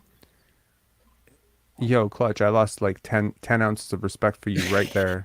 Supporting the Pistons? What are you doing with your Nah, life, he doesn't man? support it, but he makes like Clutch Dude. Tatum is a Celtics fan who is a Tatum supporter, who goes around to pathetic fan bases that have mid-ass fucking teams and terrible teams, and just, you know, he likes to feel like the king shit, you know, in the chat, you know. It's like, yo, man, I'm on a 56 win team. What the fuck y'all doing? I'm on a Oh my 16 win God. team. Yeah, peer pressure for sure, man. One thing I'd like to say is how beautiful Al Horford plays defense, He's and amazing. what an amazing pickup it was. And I loved last year. Was it last year? Last year when what's his name? Giannis. He didn't have he didn't have all the support, right? Yeah. And Giannis went down and dunked on him, and was like, all up in his grill, like, mad face him. And Yeah. I'll never forget Horford kind of like, oh, okay, son. And if you watch the next for that game and the next two games, it was ridiculous what he did to Giannis. Yeah, no, he's incredible, and I'm really happy he got out of that Philly situation. It was just such a terrible fit next to Joel Embiid, but ever since he's been, honestly, it's not just with the Celtics. He was great with the Hawks. He was great. I think it was in Florida, right? Was he was with? Yes, he did. I watched that team, and they were amazing. And then obviously with the OKC Thunder, I think he really restarted his career there. And now with the Celtics, he's just been amazing. He's been a great vet. He's been a great leader in that locker room, and he's such a great defender. And he is just like like if there was an award, the Marc Gasol Award every year, I would give it to Al Horford every single year. He does all the small stuff, you know. He sets screens. He's a leader. He's really emotionally stable. He solidifies the back line. And it was amazing to watch him just move his feet east-west with Siakam and just kind of hold him at bay in the first quarter. And I'm just like, bro, he's like 35 years old. Embarrassing. Yeah, I think he might be 36. Like he's great. really smart. He's really smart, right? So I don't know. If there's any silver lining here, it is that the Raptors, no matter what they do, are not going to see this team in the playoffs until the conference finals. Yeah, I just said it. If they're watching the conference finals. No, I'm saying if everything turns around for the Raptors right now, they will not see the Celtics until the conference finals, because by losing this game, they officially are now outside that bracket. They will enter the 8-1 bracket, which means that if they were to somehow miraculously upset the Milwaukee Bucks, hold on, let's look at the barriers here. They have to get past Chicago, then they will have to beat Atlanta on the road. And I mean, like, look, I'm not even saying this is impossible. I'm just saying if I was betting, I don't think I would take that bet. Winning on the road for a team. Here's a fun fact for everybody. Apart from the Golden State Warriors, who are atrocious on the road, this is the worst team in the playoffs or play-in at the road. They are 14-27. That is ridiculous. And there's 13 games under 500 on the road. And the sad thing is their season will be decided on a road game, because they will host the Chicago Bulls, likely at home. DeMar DeRozan, Patrick Beverley, Zach LaVine coming in desperate, you know. And look, talent is going to be pretty balanced, right? But cohesion, leadership, I like how Patrick Beverley has the Bulls playing. I really do. They've been playing really solid defense. And that was a problem for them. And on the road, defense, rebounding is what gets you the win. So I would not be surprised if our season is over next Tuesday or whenever the hell the game is, Tuesday, Wednesday. I would not be surprised. But from there, you have to beat Atlanta, most likely, or Miami on the road. Hard enough. Then you have to beat the Milwaukee Bucks in a 7-game series. Then you would have to beat probably Philadelphia in a 7-game series. Then you get a chance to face this team that just mollywhopped you without 2 of their best players. And, then you're home free. So, if you got 2,000 to 1 odds on Raptors winning a championship right now, would you take it? Would you waste $1 to get 2001? As Rob said with the Wemby thing, let's manifest this, guys. The Raptors are going to win the championship. Oof. We're going to manifest it. I wouldn't take that bet. I wouldn't take that bet. 2,000 to 1. You wouldn't spend $1? No, because I know this team won't make the playoffs, and if we do, we're gonna get mollywhopped by the Milwaukee Bucks. Yo, can I just give a shout out to the word mollywhopped? Because I feel like I love this word. It's from the Bay Area. It's not appropriated. I'm giving credit to the Bay. Shout outs to the Bay. And shout outs to Athletic Alchemy for using it. And, I had friends who use this word. And I just love it. And I want to bring it to Toronto, yo. So mollywhopped is a great fucking word. And it describes exactly what the hell is happening to the Raptors right now on the road. Any closing thoughts for the panel here? Well, I have a question for all of you. What's up? Well, I've been very critical of you, Pensari, with your criticism of Pascal, because I feel like you're only critical of Pascal because of other people perceive him as a number 1 option, and you don't believe he is that. But how many people are really a number 1 option in the NBA? Like he is a very good player. Especially if you're a basketball player, you should have lots of respect for him. The way his footwork, the way he gets to his shot is very unique. It's very cool. But maybe his ego has become a problem. Do you think that he would take a backseat to Scottie Barnes in the future if he would have to do so? Do you think he would be able to do that? I do. Yeah. Me too. I think the environment around the team right now is that discussion has to be had when it's time to have that discussion. Right now, it's not time to have that discussion because Siakam's a better player. Yeah. But Agreed. when Fred goes into open gym and he makes this comment like in 5 years, look up and Siakam's gonna be Scottie's gonna be an all-star. I'm like, bro, 5 years? Are you mad? Are you out of your 5 fucking years. mind? 5 years, he may not even be in the league. Fred won't be in the league in Yeah, 5 that's years. what I'm saying. That's what I'm saying. Like, what are you talking about? Yo, he better be fucking practicing his Chinese right now, next year. That comment by the fake Fred VanVleet was so funny.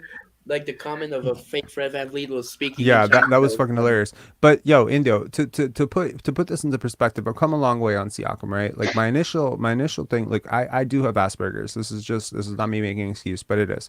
So when I hear a guy that I don't think is I think is fringy top 20. Okay, and that's a hell of an accomplishment in a league this talented, right? Yeah, of course. When I hear a guy that is fringy top 20, and when I say fringy top 20, it means if I saw a list where he's 24, I'm not crying. If I see a list where he's 17, I'm not crying. Yeah. If he's higher than 17 on a fucking list, you don't know basketball. I'm just straight. Okay? That's fair. And so I think that's a hell of an accomplishment, and I'll support it. And I was a very big fan of his last year. I was critical of him when he came back because his defense was shit, and he tanked our defense, and we lost a lot of games. But after that, he was great. He was really good. And, even in the playoffs, it's not great, but he kind of showed up better than he did in the bubble. And I thought it was a step in the right direction, and he had good chemistry with Scottie. And I was like, great, Comes into the season saying he's gunning for top 5. He wants to be all NBA. Yo, top 5 is delusional. It's fucking delusional. And I'm like, if he plays like he needs to satisfy the statistics of a top 5 player, we're gonna be dead in the water like by January. And look, we were 500. I'm tired of listening to people cap like we're like some great team when he was playing well earlier. We were 500 when he was taking 32% usage. Yeah. We're 500 now, and nothing has changed. We got Jakob Poeltl. Nothing changed. He left. We were 500. You know that meme that keeps going around about the Atlanta Hawks They're like Yeah. 15 and 15 over the last 30. They're 14 and 14. Well, consider the optics. Raptors were 4 and 4 when Siakam went out. They were 4 and 4 when he was out, right? So like when he was playing in the beginning, I think they were 4 and 4. When he left, they were 4 and 4. He missed 8 games. He comes back. Where are we right now? We're gonna finish the season at 500. We've been 500 fucking the whole season. Yeah. Yeah, we had like a 7-game dip because we faced some tough competition. Then we had a nice little rise because we faced some bullshit teams at home. We have not taken, we've not had a hard schedule. I think on the year we've had some very lucky breaks. This team, there's no way, the way this team has played. I mean, you got to face the Lakers without anybody. Who was the best player on the Lakers that night that Fred VanVleet started his run back up on the standings? So I'm just saying, I think Siakam got way too individual this year for my taste. I didn't like this version of him. I think he simmered down a little bit with Jakob back. I think he's been better. I was very complimentary of him last game. Personally, not a fan of this press tour shit. When your team is struggling this bad, it's not a good look for you to be going out and campaigning for All NBA. I'm not even happy the fucking Joel Embiid is campaigning for All NBA and not All NBA, doing MVP tours right now. I'm personally of the Giannis Jokic worldview, which is I want to win, and this shit should take care of itself. The media can talk about that stuff. I'm not for this. I understand that there's a sort of complication here where if Pascal Siakam makes All NBA, that he's going to get a certain amount of money extra. But I feel like team success should take care of that. I think you play the right way, and if you're having those conversations privately, keep them private. Yeah. That's my viewpoint. I don't like these fucking all-star campaigns. I don't like when Chris Bosh did it. That fucking the Cowboy shit that he did would get me to the all-star game, and it's just like, bro, this is so trivial to me. And when Pascal Siakam, now I have not confirmed this, but when he goes on an interview with Draymond Green and he says something to the effect, I don't know. Did you watch it? No. Okay, I'm gonna watch it later. But someone told me that during that interview, I don't want to say it out loud because I feel like I should watch it first and then confirm. But someone said, he said something along the lines of he was afraid of Kevin Durant in the finals, and it's exactly like DeRozan saying, how are we supposed to beat a team with LeBron James? And it's like that mentality. So I think he's a number 2, personally. Yeah, for sure. There's no argument with that. And I think he's very talented. And I think the problem with him being a number 2 is he wants to be paid like he's one of the best number 1s in the league. And you asked me earlier the question is like, how many number 1s, true number 1 options are there in the NBA? There's like 10, 9-ish. Yeah, I'd say 10. Right? But then there's the next wave of dudes who are like 22, 23 years old, like Anthony Edwards, Tyrese Halliburton, Scottie Barnes, Franz Wagner, Paolo, whoever. And they could grow into it. They could. And I understand where Fred's coming from, where he says, well, how come I can't grow into it? I'm 29 years old. Well, I'm like, bro, that's not how life works. Man. He already stopped growing, man, probably at 18. Well, do you think Pascal's attitude would be better with Fred VanVleet off the team? Yes. Yeah. Sure, right? I think look, there's a rule in life, and I think it applies to basketball very well. It's called the 2 knucklehead rule. Every team can function as long as you don't compound your issue by having a second knucklehead. So you can have 1 knucklehead. Every team can have 1. You can't have 2. You can't have 2 because then they get together and then they multiply and they do stupid shit, right? So you could have a Nick Young, but you can't have a D'Angelo Russell too. You know what I mean? Yep. Then you get the Iggy Azalea scandal. So that's what I'm saying. So you can have 1. So if Siakam, is a little, look, man, like I have a lot of issues with his leadership style. I have a lot of issues with him just, like some of the arrogance like that comes with it. But I genuinely try to believe that he's a good dude. And the Pascal Siakam Foundation and just some of the stuff that he talks about, like I'm just willing to admit that if Scottie's still fucking with him, if Jakob likes him, these are really good dudes. If they like him, I'm assuming, I've never met him, I've never talked to him, so I'm gonna assume he's a nice dude who's just around a lot of people who are gassing him up, trying to get him, focused on the money, focused on the payment. And it's just like, I think he's gonna do some soul searching in this offseason and just realize, I don't think I want to be on a fucking 41 win team again. Yeah. So that's where I'm at on Siakam. I know I get like a really bad rap for hating on him. Some people say it's racism. Like what color is Scottie's skin? Like, come on, man. No, man, that's not racism. No, it never has been. It never was. But it is definitely, to me, it's when one person comes in and puts that individual goal on the table, and you're not even close to that, and you're not going to be close to that, and there's no fucking pathway to you be close to that. Like, it's one thing for Jayson Tatum to say, I want to win MVP. Like, he's close. He's really close, right? It's one thing for Joel Embiid to say MVP. Yeah, it's a personal goal, but everyone around you is looking at you like, yeah, you have a chance, right? But if OG Anunoby comes out tomorrow and is like, yeah, I want to average 35 points per game, you're gonna look at him like, bro, can you stand up first and not fall over before you start talking about 35 points per game? If Scottie Barnes came out and was like, yeah, I want to win a league MVP next year, you're like, bro, are you realistic with yourself? Like, what are you talking about? Like, make an all-star team first. Like I think we can all appreciate people wanting to get better. But there's a way to do this. There's a way around this, and there are limits to this. Like, I don't think Fred VanVleet, when Fred VanVleet goes on a fucking CJ Miles podcast and he says, "Oh, I'm a top 50 player," and that list is way shorter. Well, bro, we got fingers. We can count, and we counted. We got 62. So. I don't know. I think hopefully if Masai can have that conversation, and it's a long overdue conversation of, Scottie, Siakam, y'all can come together, and if you don't have one of those guys who's a number one option, then you play like the Atlanta Hawks under Budenholzer. You don't play with a guy who's super dominant. And it's like this number one option thing is kind of overrated too, because it's like isolation scoring is just a skill set. Like, if you have a Jordan Clarkson or a Lou Williams for like your end of clock bailout type of shit, then you don't really need a number one option. They have that skill set. They can get their shot off against anybody. They can do difficult shots against like a set defense. So I just think like this is more for the fans to think about, like this, this guy's the guy. Well, some teams don't have the guy, and you should play like it. You don't have to play that way. It's asshole basketball. No, Well, Rob, one thing I was going to say. Okay, go ahead.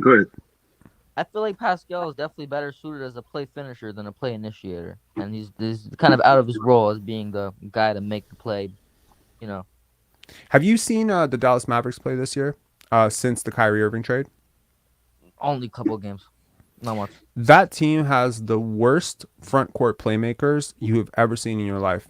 From Christian Wood to Dwight Powell, like nobody on the front court can do anything with the basketball other than dunk, or shoot, or make a stupid play. And I think it's really jamming them up. But do you know which team I think has the best front court playmakers in the NBA? Well, the Raptors are one of them. The Raptors should be one of them. Siakam, Barnes, like Anunoby, even Jakob, like this is a crazy amount of playmaking in the front court. This should be a huge advantage. It should be, and the coaching, and the schemes. You should be able to scheme this. Lack of chemistry too. No cohesion. That's one thing I've noticed too. John Lemming saying Tyus Jones would be a great replacement for Fred VanVleet if he plays similar to Lowry. Fred will bet himself out of the league. Yo, man, like honestly, he would not be the first player in league history to put up big numbers. I mean, this is not even really big numbers. I mean, I don't need to flash the all brick team shit again. But I mean, Dennis Schroeder, Isaiah Thomas. I mean, these are all guys who thought back up the Brinks truck, and they didn't get it. So I mean, look, Fred thinks people are fucking with him like 35 million. Like I think 80% of GMs saw that bullshit story about Tyler Hero money, and they were just like out on him. Like there's a fuck you element to this, where I'm looking at you and saying that's how you feel about yourself, and this is how I feel about you, and these two worlds can never join. It happens in all sports, man. Like look at what's his name, the quarterback there for the Ravens. I can't remember what his name is, but that guy he just screwed himself. No, Jackson. He just screwed himself. Like, but again, you think you're better than you are, right? That reminds me of Don Maker in the Milwaukee Bucks saying he's going to become a league MVP in the next 2 years. What? Don Maker said he was going to become a league MVP in the next 2 years. He said that? I swear, look it up. Wow. This is going to be a deep track. Anyone remember Ivan Cheryev?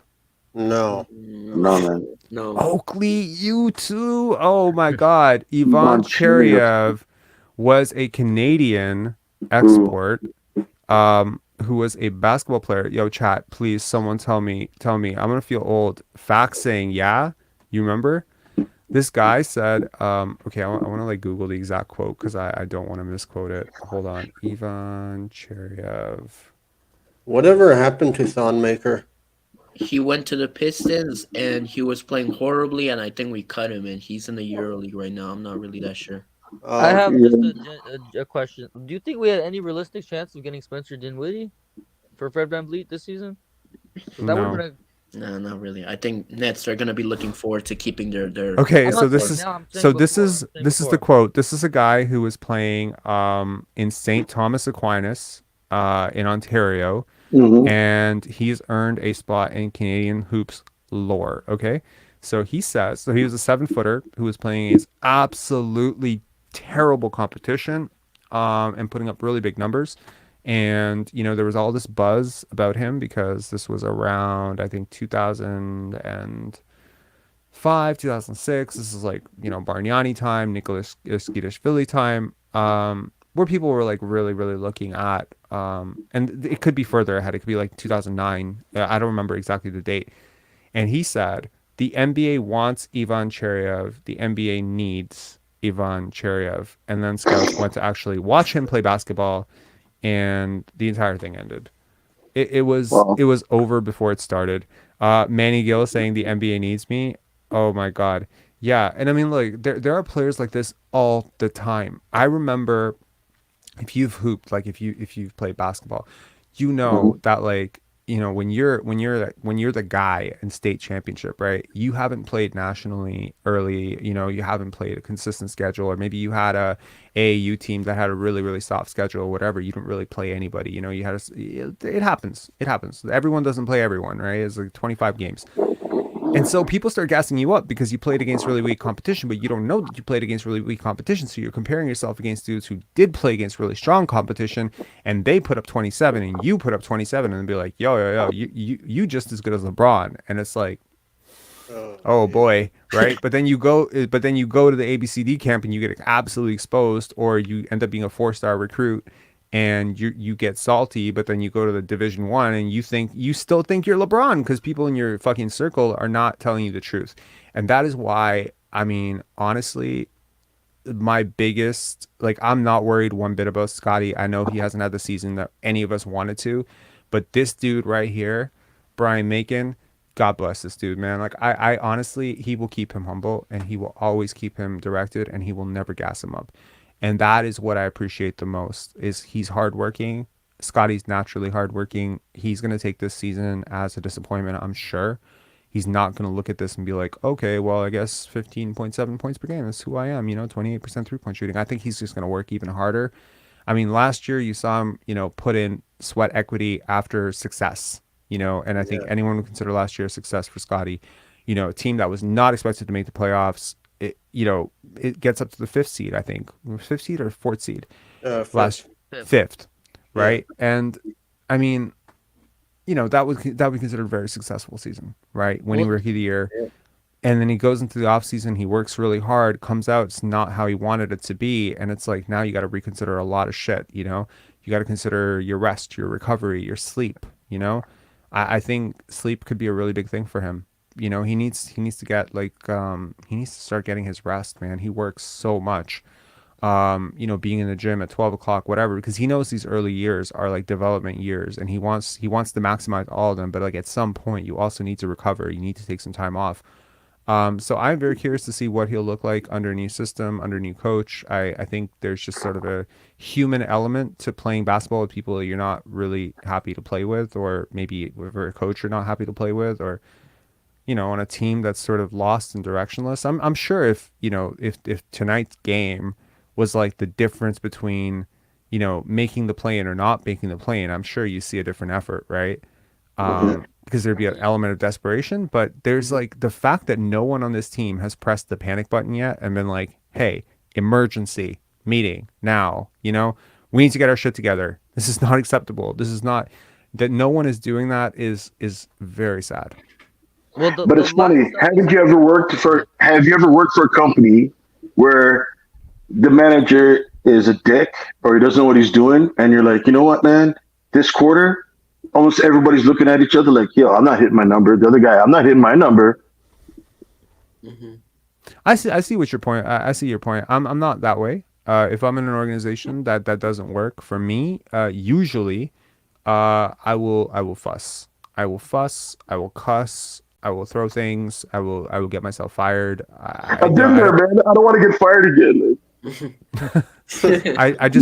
I wouldn't take it well, and honestly, I haven't had a boss in I think over 10 years now. So yeah, I don't really know what I would act like today.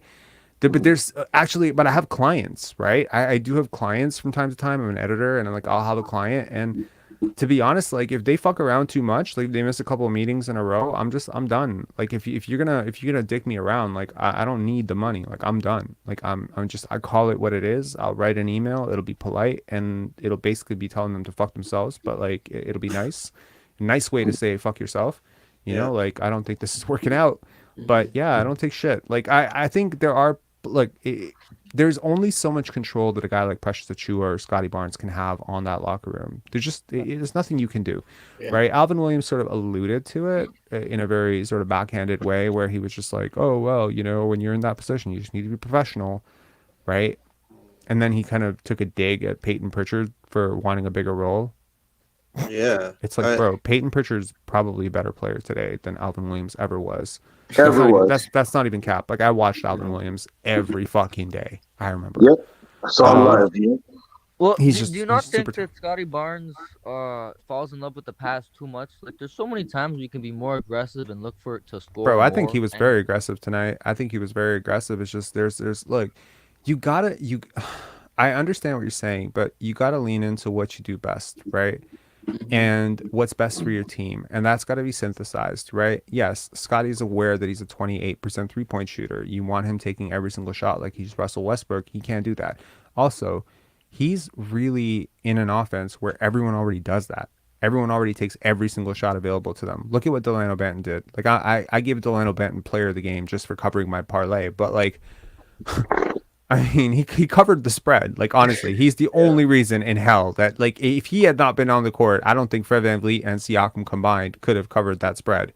But, you know, in comes Delano Banton, my savior, you know, to cut the lead beneath 20. And I'm just like, whoa, thank you, Delano Banton. But, like, I'm just saying, like, his role on this team isn't to be, like, the alpha scorer. And I'm not even sure that his skill set is refined enough. But for sure, earlier, like with James in the comments, I was going back and forth with James about this distinction between talent and skill. Talent is God-given in so many ways. It has to do with, you know, like the gifts that you have, whether it be, you know, your vision for the game or your footwork, coordination, etc. Skill is all that other shit that you build up. Scottie is very unskilled relative to his teammates. Gary Trent Jr.'s got more skill than Scottie. You know, Fred's got way more skill. Brogdon's got skill. Cade has got more skill than Scottie. You know, there's so many players who. Marvin Bagley has probably more skill than Scottie at this point. That's not even cap. I'm just being really honest. Yeah, probably. But don't you think you have to develop that skill by trying to you know, score? Like, I think he tries though. I think Scottie's trying to win. I think Scottie's trying to win at all times. Scottie's trying to win basketball games. He's not going to change who he is. So he's gonna put in the work in the lab. He's gonna look. We have seen all sorts of evolution from him this year, even though it's not showing up in the traditional counting stats. Where he's getting shots from, the types of shots he's getting. Who he's going up against, how defenses are covering him is totally different. Also, he has expanded his role as a playmaker drastically. He's a much better playmaker. Is it his fucking, you know, fault that Nick Nurse insists on running Fred VanVleet as the point guard? I mean, it's not, you know, I mean, like he can't do anything about that. What's he going to do? Just, he's going to do what Siakam does, which is like, you know, hold his arms up at the 3-point line, 35, 40 feet away and just say, give me the ball. No, man, for an offense to work, someone has to do the dirty work. Now, before Jakob got here, that was Scottie. Scottie had to do all the dirty work. He had to do all the screen setting. He had to do all this, you know, the reversals, the ball reversals, because otherwise the offense doesn't work. Everyone can't just go, okay, my turn, your turn, my turn, your turn. You tank the offense so fast. So it's like, look, I think it's like basketball is like a game of trust, right? I'm going to trust that if I cover for you on defense when you get beat, that you're going to rotate out to my guy, right? That works on a string. Now, you fuck up once, all right, it happens. You fuck up twice, we're going to have a conversation. You fuck up 3 times, I'm not covering for you anymore, right? So it's almost like if you refuse to cover for me, you're kind of holding me hostage, right? You're basically telling me either I have to be the bigger person and keep covering for you, even though you don't cover for me, or I allow us to lose because you're a fucking asshole, right? Look at it the other way. It's the same thing on offense, right? I'm going to make the extra pass to you when you're open every time. I'm going to keep doing that because it's the right thing to do. I'm going to set screens for you and I'm going to set them hard for you because it's the right thing to do and it's going to get you a better shot. But when it's my turn with the ball, you're not doing any of that for me. You're not making extra passes to me. You're not finding me underneath the basket. You're not giving me the ball in transition when I have a better angle to attack the fucking gap than you do, because you're not going to get the assist on it, because obviously I'm going to make a pass out of it, and hockey assists don't count in the NBA. I'm going to set, like this is what I'm talking about. So that level of trust, once that is lost, now Scottie can be a cyborg and he can keep doing the right thing. And for the most part, he does do the right thing. He's not perfect. He makes a lot of mistakes for sure. He's a young player. But his philosophy on basketball is correct. The way that he plays, the way that he approaches every single game, which is letting the defense dictate. Now, if the defense is going to double team him like they did tonight a lot, I don't know if you noticed that. Yeah. So if they're going to do that, you want him to keep gunning?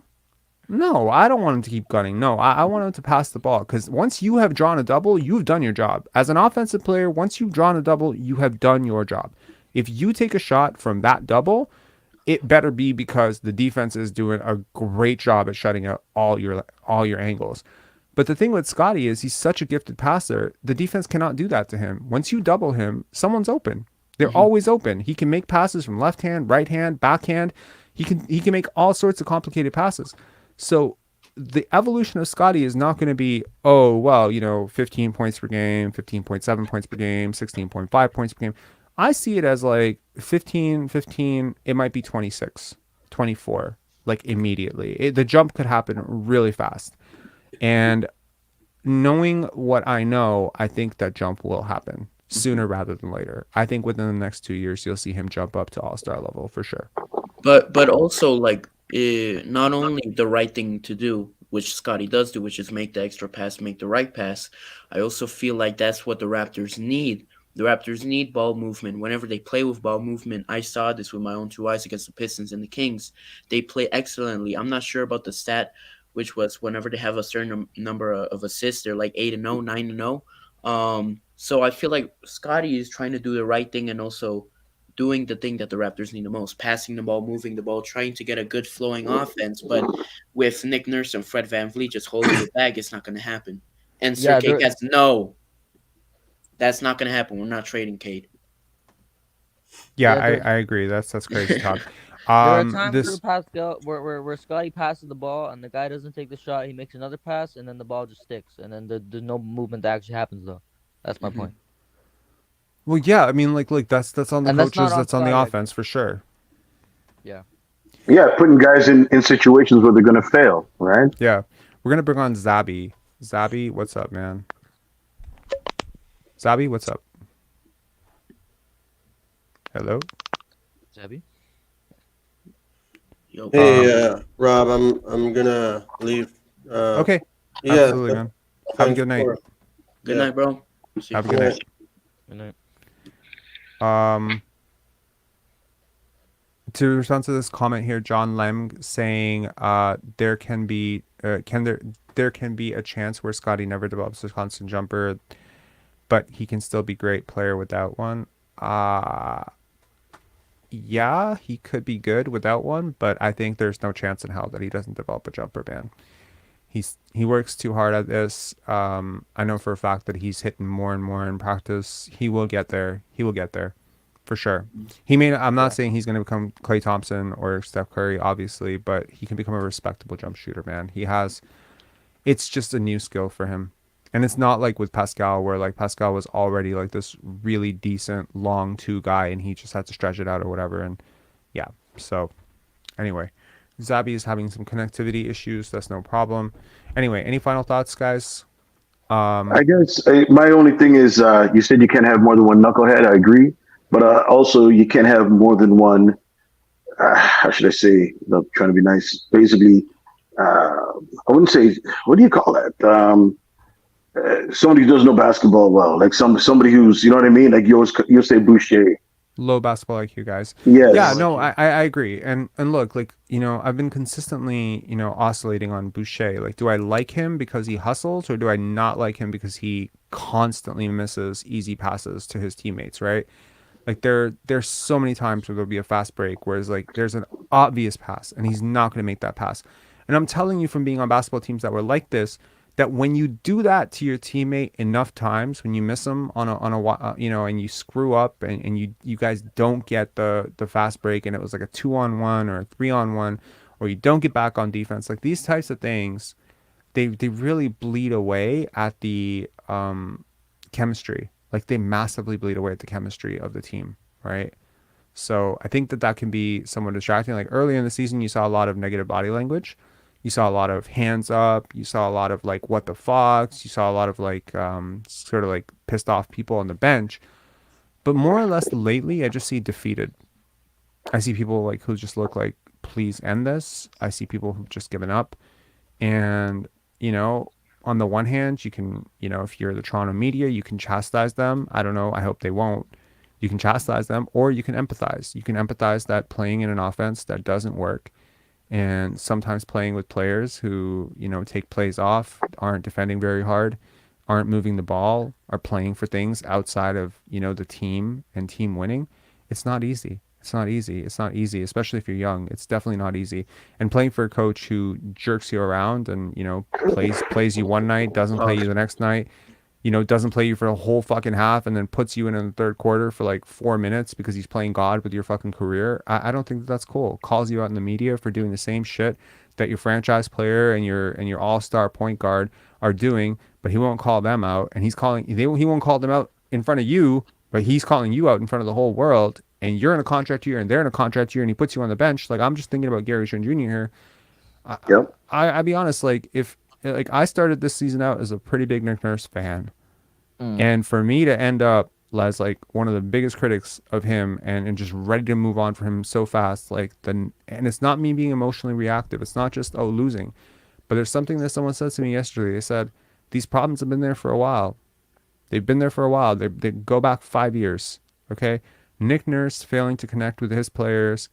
Nick Nurse, the offensive schemes, have they been so overly sophisticated? We've been complaining about corner shooters being open for 3 years now. Why do the Raptors give up so many corner threes? We've been giving up corner threes for 3 years. What about the clutch plays, right? Have we been good at executing on final shots? Consider the averages, right? Over and over again, we have failed in that situation because over and over again, Pascal Siakam has been like a 34 to 35% or lower performer in those minutes. And yet, over and over again, we have run same action for him like he's Kevin Durant. And yeah, I think it's just gotten stale. Yeah, but Rob, do you know what's funny? One last thing I'll say. You're saying that, hey, you can't have the one guy like Pascal taking over the last shot, blah, blah, blah, and how everybody should realize that. But I think that a lot of people are, quote unquote newbies that jumped on to the Raptors bandwagon, not like a lot of us in this chat. So all they've ever known as what's great basketball is that Kawhi last second shot. So they're looking at Pascal as that guy. Well, here's the thing. If you care about Pascal, and you want him to be successful in those moments, and you as a coaching staff have 3 years of data of him dribble, miss, you need to set a different action for him. You need to set screens. You need to get him coming off of a pin down and coming, do elevator screens or something for him, do split action, get him open in different spots, get him going to the basket. But this idea that, we had a playbook for Kawhi. Yeah, Kawhi's a special beast, man. Exactly. Like, if you have a playbook which is geared around Kevin Durant and Kyrie Irving, which are, in my opinion, 2 of the top 6 offensive players on the planet, you can't trade for, Mikal Bridges and Spencer Dinwiddie and be like, okay, now you do the same thing. You can't. It's not going to work. So the gap between Siakam and Kawhi is enormous on both ends, but especially on offense, I think the gap is so enormous. So you can't just rig it. You can't just be like, okay, well, one guy averaged 27 points per game and the other guy averaged like 26 points per game, so they're pretty close. They're not close. They're really not close. Kawhi put up those stats in his sleep. Exactly. He wasn't trying at all. It was easy. It was easy. Yeah. Super easy. Everything's easy for Kawhi. You know, it's like he didn't really start trying until the playoffs, and that's when you saw real Kawhi. And that was like people. One thing people don't talk about enough is like, yeah, the Raptors got a little bit lucky in the playoffs at the end, but who the hell had a harder path to the end? Philly, Milwaukee. Oh my God! Do I need to remind you who was on that Philly team? It was like 3 All-Stars. And that was crazy serious. That was insane. And I mean, like, you had to beat Milwaukee. They were the title favorites that year. I mean, they were the second title favorites that year. And then you had to go up against like a rigged team, basically, if you want to call the Warriors that, like with Durant. It was like a rigged team, you know? And so like the path to the finals is not given enough credit. I think the finals are given too much credit.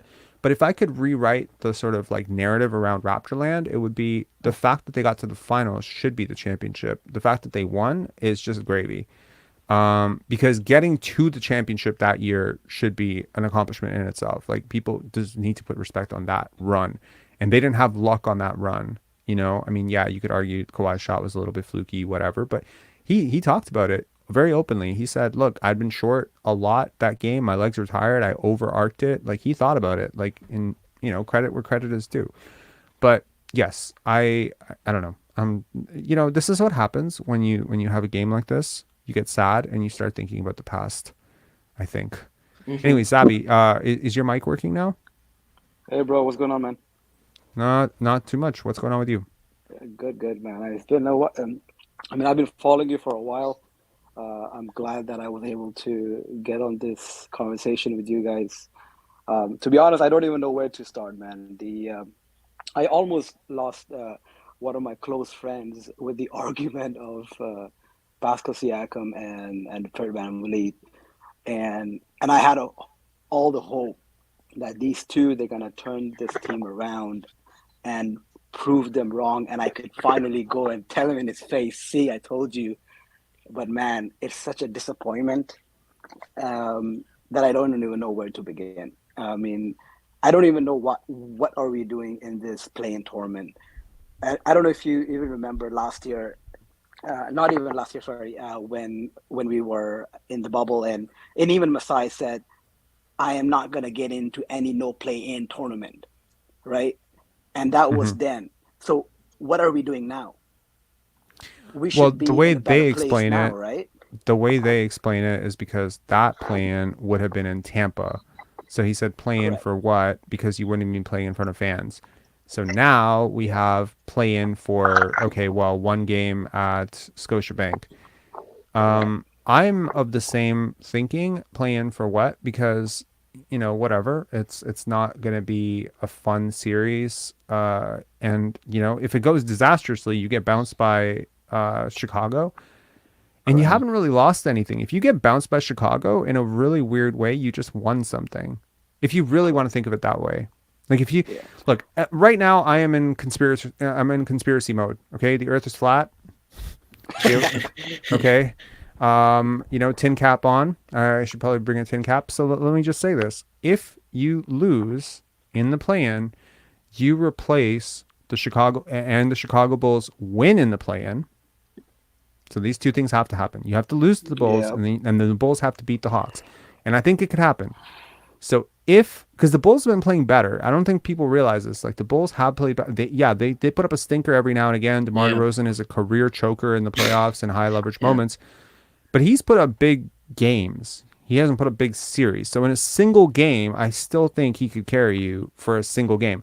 And look, the Hawks have all sorts of chemistry issues, and I feel like sometimes in one game situations, chemistry issues really show up, right? So if the Bulls can beat the Raptors and then beat the Hawks, or you know, beat whoever they have to face from the loser, then the Raptors actually replace the 10th team, so they actually finish 10th in the East.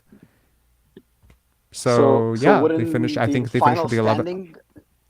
Doesn't the The final standing goes to the? the standing adjusts. So if the Oh, okay. Bulls make the playoffs and we don't make the playoffs, then we would end up, I believe, with the 11th or 12th pick. Okay. So technically, you're saying so even if someone, for example, let's say someone, if we would end up 7th, for example, right, and if we would have played the play-in, and we lost to the 8th, and then we would play to the 9th and 10th winner, and then we end up in being 9th. So technically, you're saying so we would fall from 7th to 9th in the overall Yes. ranking for the. Oh, Yes. okay. So the 7th team right now is the Miami Heat, right? They do not currently have, under normal circumstances, they would not have a lottery pick under any circumstance. They would just be first round fodder for the Boston Celtics. But in this situation, let's say they lose to the Hawks and then they lose to the Bulls. Well, they technically take our place as 9th, and we take their place as 10th. We take the Bulls' place as 10th. So, yeah, the play-in is a shuffle. And I mentioned it in the previous chat where I think the play-in is a good idea for one reason, and it is because teams peak at different times, right? Yeah. Sometimes you have a team that gets most of its wins in the beginning, and, they fall apart at midseason. Like last year, we had the Boston Celtics, and they were the complete inverse. They didn't do well to begin. And then for the second half of the season, they were like the best defense in NBA history. Correct. And that carry on, right? It carry on to this season.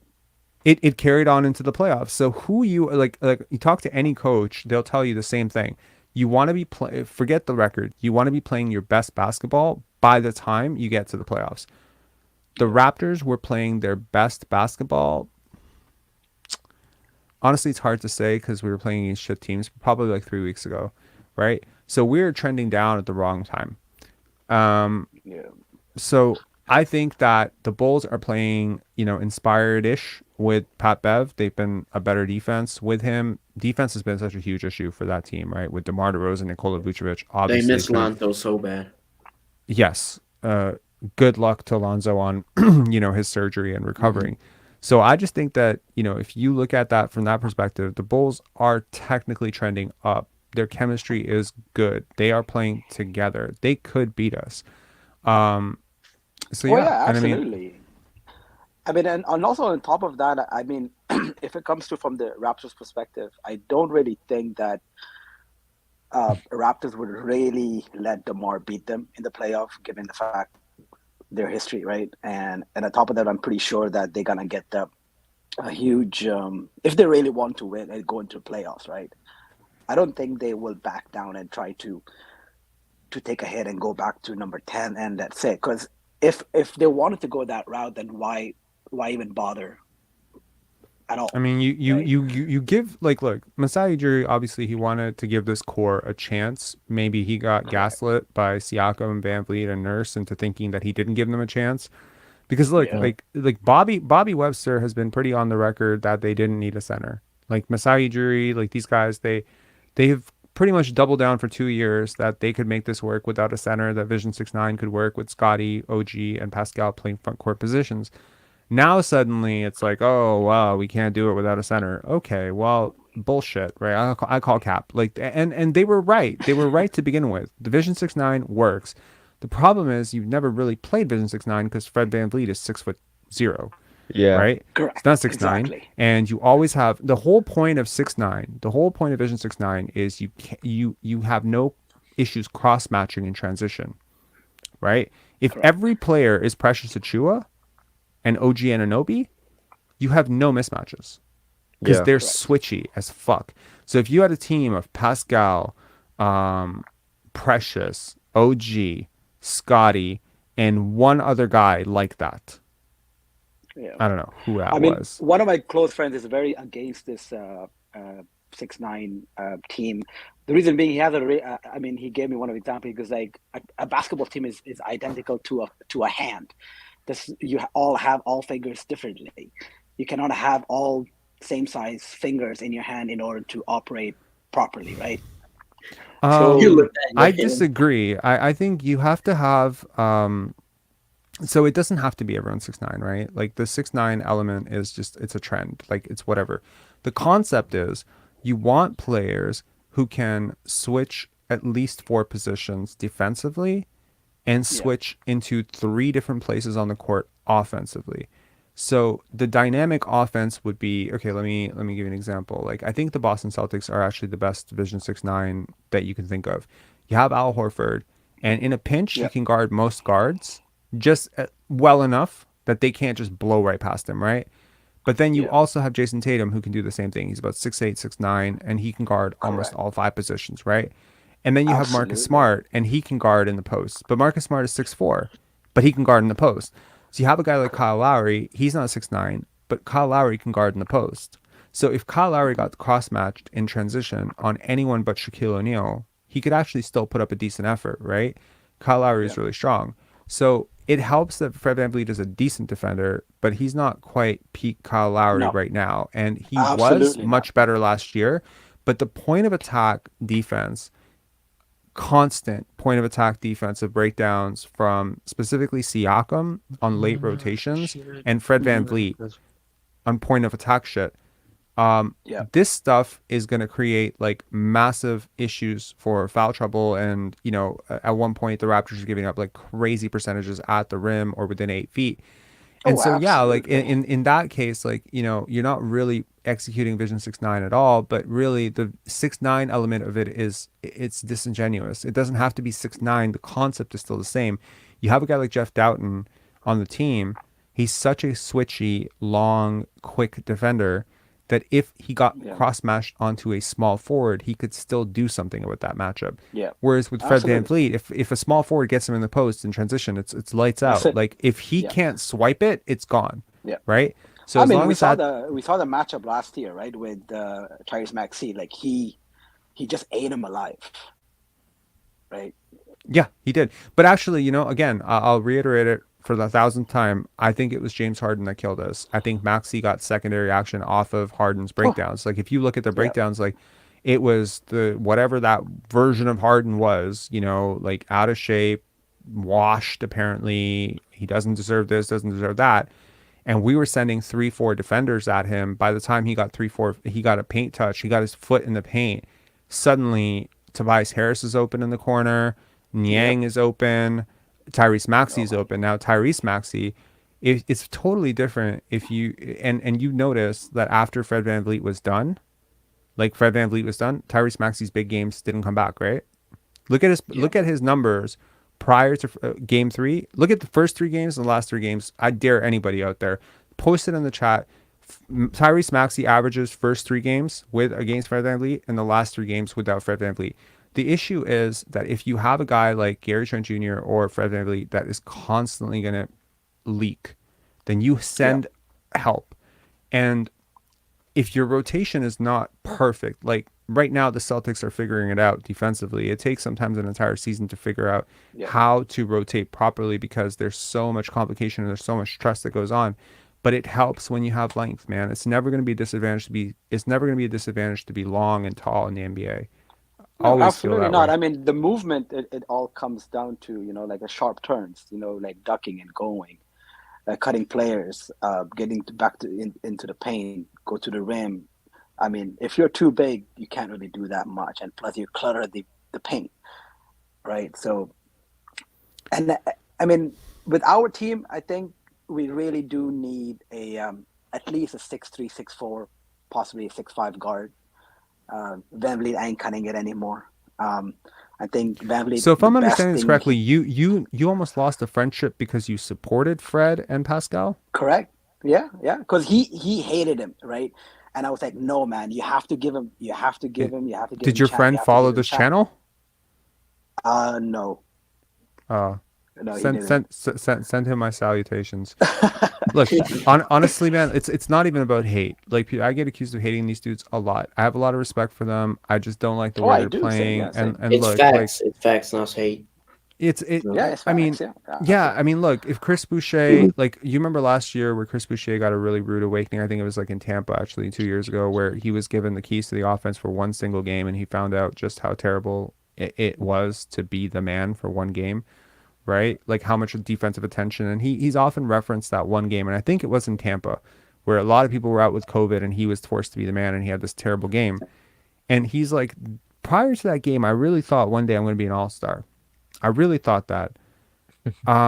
But after that game, I realized, no, man, there's levels to this. I need to own my role and stuff like that, right? And from that day, I think Chris Boucher became a lot less annoying to watch because he accepted it. He accepted that Yeah, he was that guy.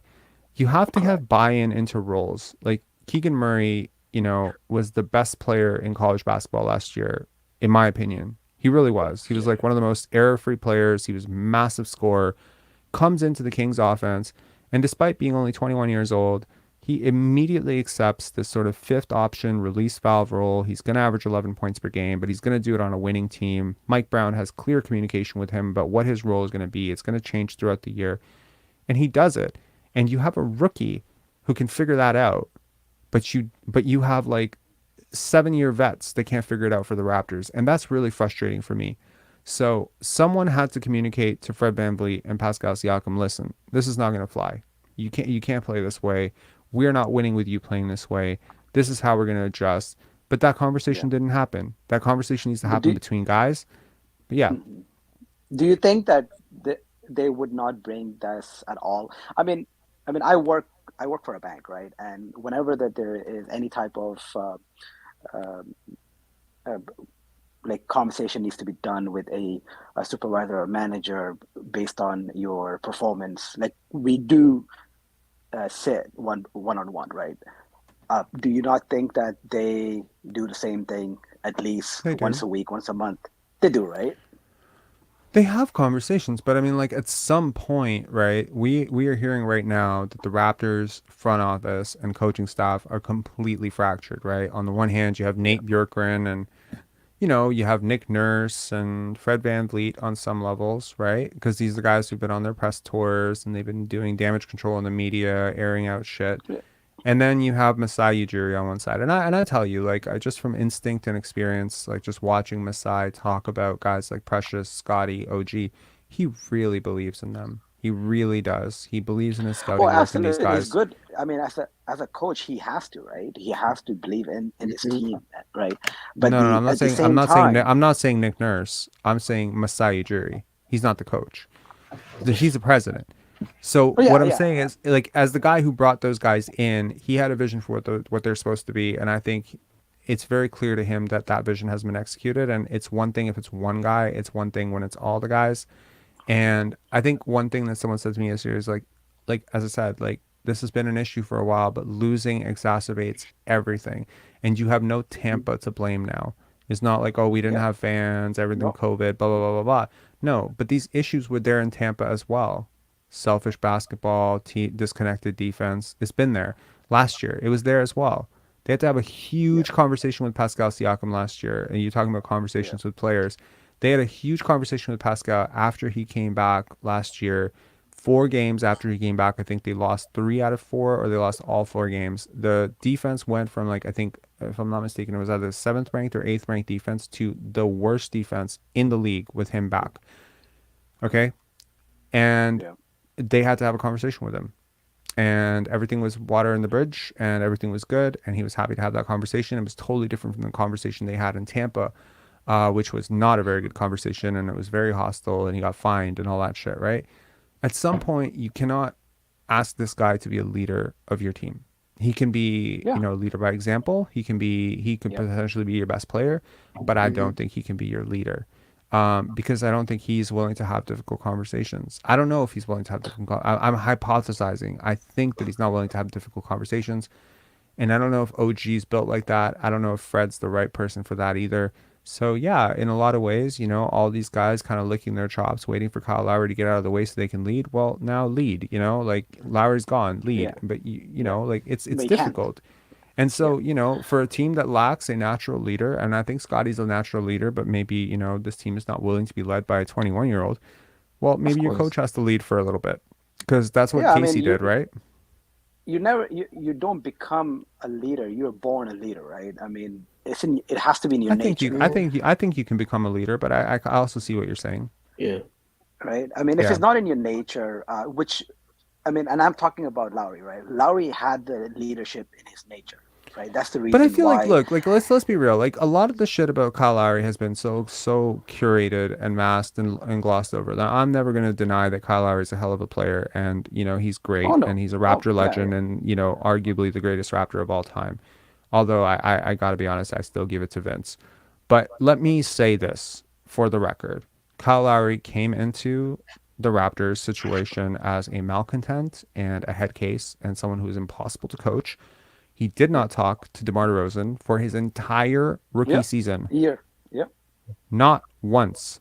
Okay? And that's a rookie. So that's not leadership. Okay? Because he honestly yeah. thought he was out of here. Like Kyle was like, I'm done. Oh yeah, He yeah, yeah. demanded He trades. thought it was. He explored trades, demanded trades multiple times. He threatened to leave in free agency Yeah, multiple times. He ghosted the front office when they traded DeMar. None of these things are glowing, but yeah, because we ended the story on a championship and Tampa and he rode off yeah, into the sunset, suddenly he's the greatest guy. There were complaints every single year. Kyle Lowry's too fat. He didn't show up. He showed up out of shape, whatever. Okay. Choked in the playoffs. All the same shit that people are saying about Siakam right now. A lot of the same shit they were saying about Kawhi, right? Kyle Lowry. But because Kyle Lowry left, and because he left, and Fred VanVleet is the person who took his spot, you really miss him because, yes, let's be honest, there's a massive downgrade from Lowry to Fred big VanVleet. time. Red Van And Vliet's not so Kyle Lowry. yes, so I don't mean to ruin Christmas for everybody by telling you Santa Claus doesn't exist, but Kyle Lowry was not a perfect player that everyone wants to remember him as. His time in Toronto was not as, flowers and, roses all the time. It wasn't. But one thing he was someone willing to have difficult conversations. Just because he didn't talk to DeMar DeRozan doesn't mean that like he was like, fucking up DeMar DeRozan's vibe.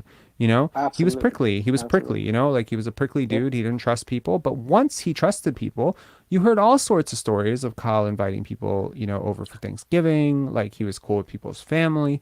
Once he got going, once he started like vibing, then he was great. And I think DeMar was Yeah, I think DeMar was the guy. I think DeMar was the absolutely. I guy mean, who kind of kept it together. He was talkative. He was, he was encouraging. He was a super hard worker. Yeah, he sometimes choked in the playoffs, but talk to anyone who's ever played with DeMar DeRozan, they'll tell you he was the best vet. And, something like Alvin Williams was saying on the broadcast, he was talking about D. Williams, bringing him, out after like a tough practice or whatever and saying, let's get your head right or whatever. People who care. DeMar cares. You can yeah, see how he's been in Chicago. You can see how he was in San Antonio. Talk to anyone who played with him in San Antonio. They'll tell you, if you have a bad day and you go to DeMar DeRozan and say, I've had a bad day, he's going to take you out. He's going to talk to you for 10 minutes. That matters. So he's that type of person. He's not going to be like, well, don't talk to me, Rook. Like he's that genuine caring. It comes through. And him and oh yeah, Lowry together, it became a great thing. But Lowry before DeMar was not by yeah. anyone's definition of a great leader. Correct. And I don't think people are very, very happy with him anywhere other than Toronto. They weren't happy with him in Houston. They weren't happy with him in Memphis. And they're definitely not happy with him in Miami right now. So Oh just yeah, to set the absolutely, record straight on the absolutely. Lowry mythology, like we can love him for what he was, but let's not Oh try yeah. to invent something that he wasn't. Like I say this with my parents Oh as no, well. no. Both my parents are dead, and people always want to gloss over because they're dead. They want to say all these nice things about them, and I'm like, yo, you can love them, but love them real. Like don't gloss over all the stupid shit that they did too, because they did a lot of stupid shit, and it's like I don't want to forget who they were by Absolutely, lying absolutely. about who they weren't. I mean, when it comes to Lowry had this like this kind of glue that kind of held the team together. I don't Yeah. know how to explain it. Right? There are other teams that they have this, right? I mean, Yeah. Golden State, it's Draymond Green. In Milwaukee, it's Bobby Portis for some reason right now. Yeah. Right? And in Boston is Marcus Smart. So there are these players that they're not their top player, right? It's not their first, Hmm. second, probably third, maybe fourth option players. But these players kind of hold the team together. Like maybe that there are conversations that we may not hear what they're talking about, but you can tell when the team is going in a negative way or going down. these players kind of get the team back in order. Like, hey, listen, let's get this thing back in order, right? We're missing that kind of player in Raptors, and I think Van Vliet is pretending to be that guy, right? That's how I see it. I mean, I see Look, he man, does like it. I can tell you Scotty's had a lot of difficult conversations. He's tried to provoke, like conversations about ball movement. It's just you need to look, it's possible for you to have a great leader in your organization, but you keep telling that leader, "No, wait your turn, wait your turn, wait your turn." It's also possible you could have that leader in your organization, but you've decided to put them in a follower position, right? So I think the Yeah. job of a good leader, which is like what Masai, says that he is to put the people in positions to lead who are actually built to lead. Now, I want to do something right now, which is if you guys want to stay on for this, you can absolutely do that. Let's live react to the post game because I don't know if you guys have watched the post game, but like if you wanna tell me like at some point like yo like what the fuck we can react to it while they're talking too. I Yeah. ideally don't talk over them the whole time, but if you got something like crazy to say, whatever, just say it. Yeah, let's do it. Okay. Okay.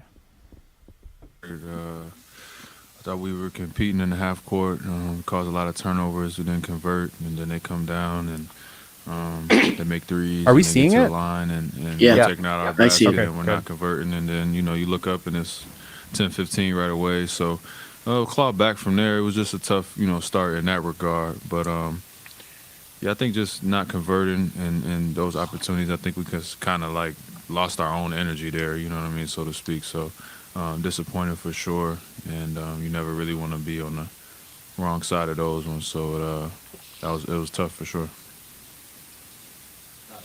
Hey, I gotta go, but Pensari, thanks for letting me call in. Thank you. Yeah, man. Cheers. All Have a right. good one. Cheers.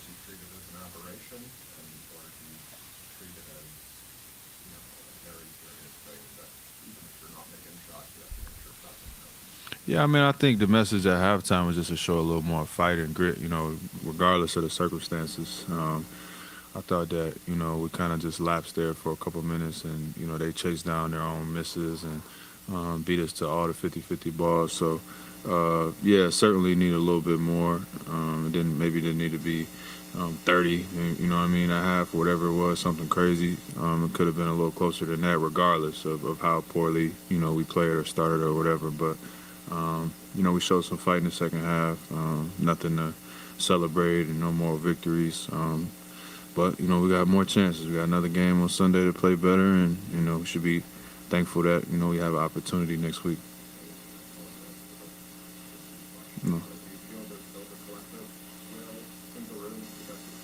Yeah, I think so. I think we got a shot, and I think as long as you got an opportunity to go out there and play, I don't really see another path forward other than everybody staying together. I think it's pretty simple. We got a shot, and I don't give a damn what you believe or how you feel about what the situation is. You're in that locker room, you put a uniform on, you got to stay together, be a part of the team. And, it's easy to show character when things are going well, but, you got to stand up when the thing's not going well. So we got to, come together and lock arms and go out there and give it our best shot. There's really no other way to do it. And I think just having a one-track mind of that should be pretty simple for us. Hopefully we put a better effort on Sunday and get ourselves feeling a little better going into next week.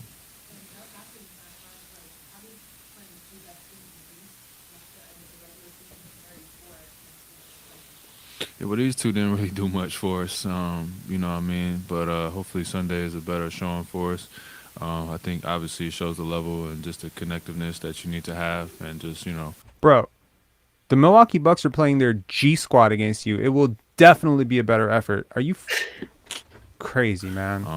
How sharp you need to be. I can't listen to this guy. So from that regard, maybe. But Y'all I think you enjoy just got to this. learn in the moment and learn from all the lessons and the mistakes that we've made and try to, limit those going forward and just try to take advantage of the opportunity at hand.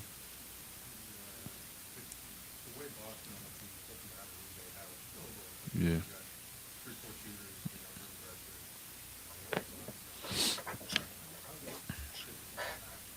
Flash forward.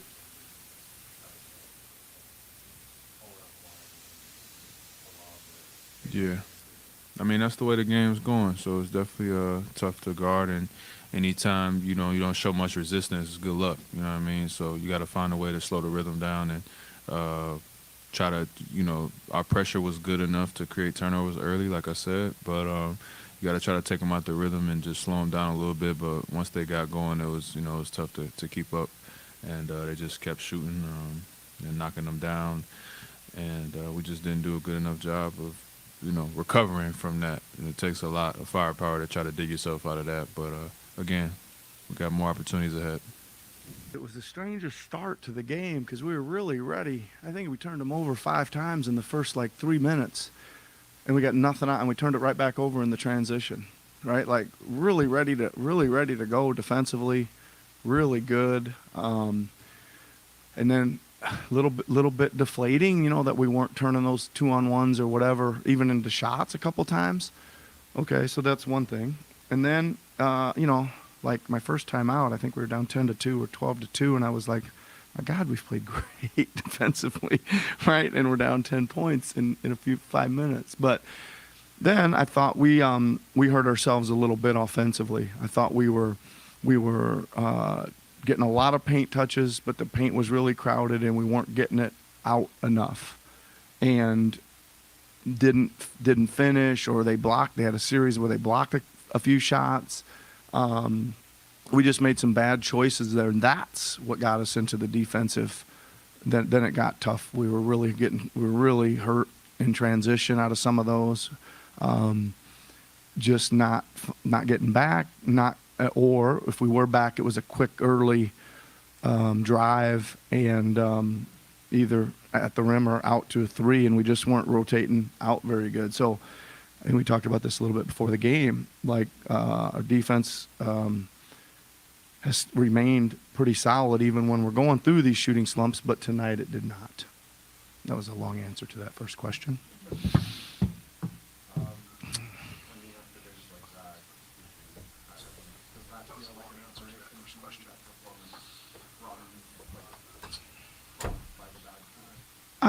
Yeah, I mean, I think that we didn't look great. I didn't think energy-wise after a while, right? So that's always a big factor. But listen, I just told the guys, we got to learn what we can from that, and a lot of that I just explained to you, right? We got to learn what we can from that. It's not really going to matter all that much in the standings or whatever, kind of where we are and whatever. So we need to learn. I think we'll have some good things to go through to figure out again, when we're taking it places, how to get the relocation and things. Just make sure we understand that stuff a little better, because again, and like the second half, we did it so much better, right? We took it in there, they're still collapsing, we're getting it out and around, and we're getting great looks, and and obviously it helps when you make a few. It gives you a little boost of confidence there. But yeah.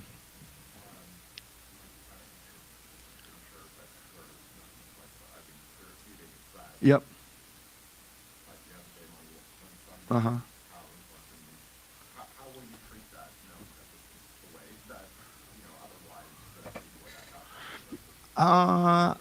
At this point, I don't know. I want to probably think about that just a little bit and see. Just let it digest a little bit. You can ask me pregame if you want. Sunday.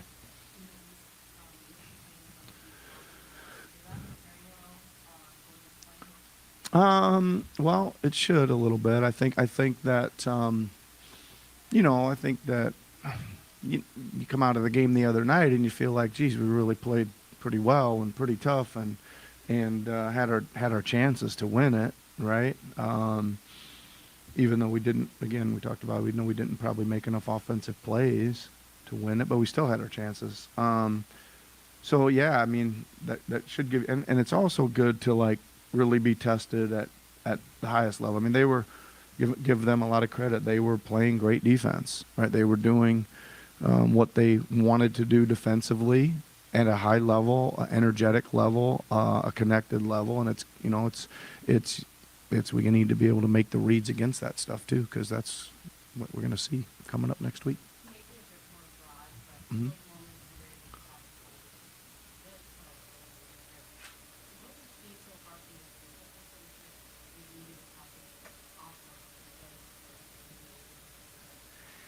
Yeah, I mean, I think so. I think that. I mean, listen, I would say to you that in the last 1, 2, 3, 4, 5, 6 8 halves, we've had 6 good ones offensively, right? Where we've done enough and created the good shots. I don't think we did a good job in the first half tonight, right? That's the one half I would throw in there, but I'm feeling okay about it. Yeah.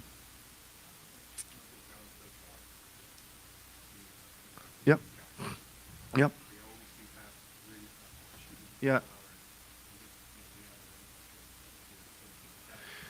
Well, I think they've certainly got a team that's been to the finals, right, and has championship aspirations, and I think teams like that try to cover all their bases times 2 or 3, right? You got some veteran big guys that come in there. You got a lot of shooting, to make sure that your scorers can have space or that they can make you pay when you send multiple bodies at them.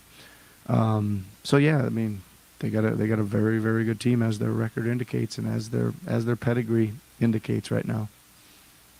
Okay, everybody. Oops, I'm sorry. Go ahead. Yep. Austrian. Okay.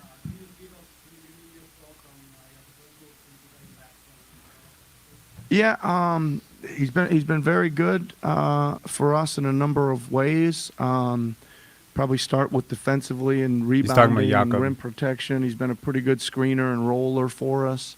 Very good IQ, brings some toughness to the team, lets us play another style when we're playing against teams that have legitimate bigs. We've got a legitimate big that can kind of look them in the eye as well, but not a lot of activity for him with the ball tonight, but since we've had him, he's been very good. Wow. This guy caps so hard. I wish I had a CGI blue cap just to put over his face. Cap or no cap? Cap. Oh my god. Yo, like, did you Jeez. learn anything from that post-game scrum? Was that like the most useless 10 minutes of your life? Do you want 10 minutes of your life back? Oh man, I what the do. heck was that? Honestly, man, like I sent out a tweet. I was like, I'd fire this guy at halftime. I would. And just let Earl I saw that Watson or tweet. Adrian Griffin or somebody else coach this team, man. It would help. It would help so much because it feels like right now this is a very disconnected team. They don't want to play for him, and I don't blame him.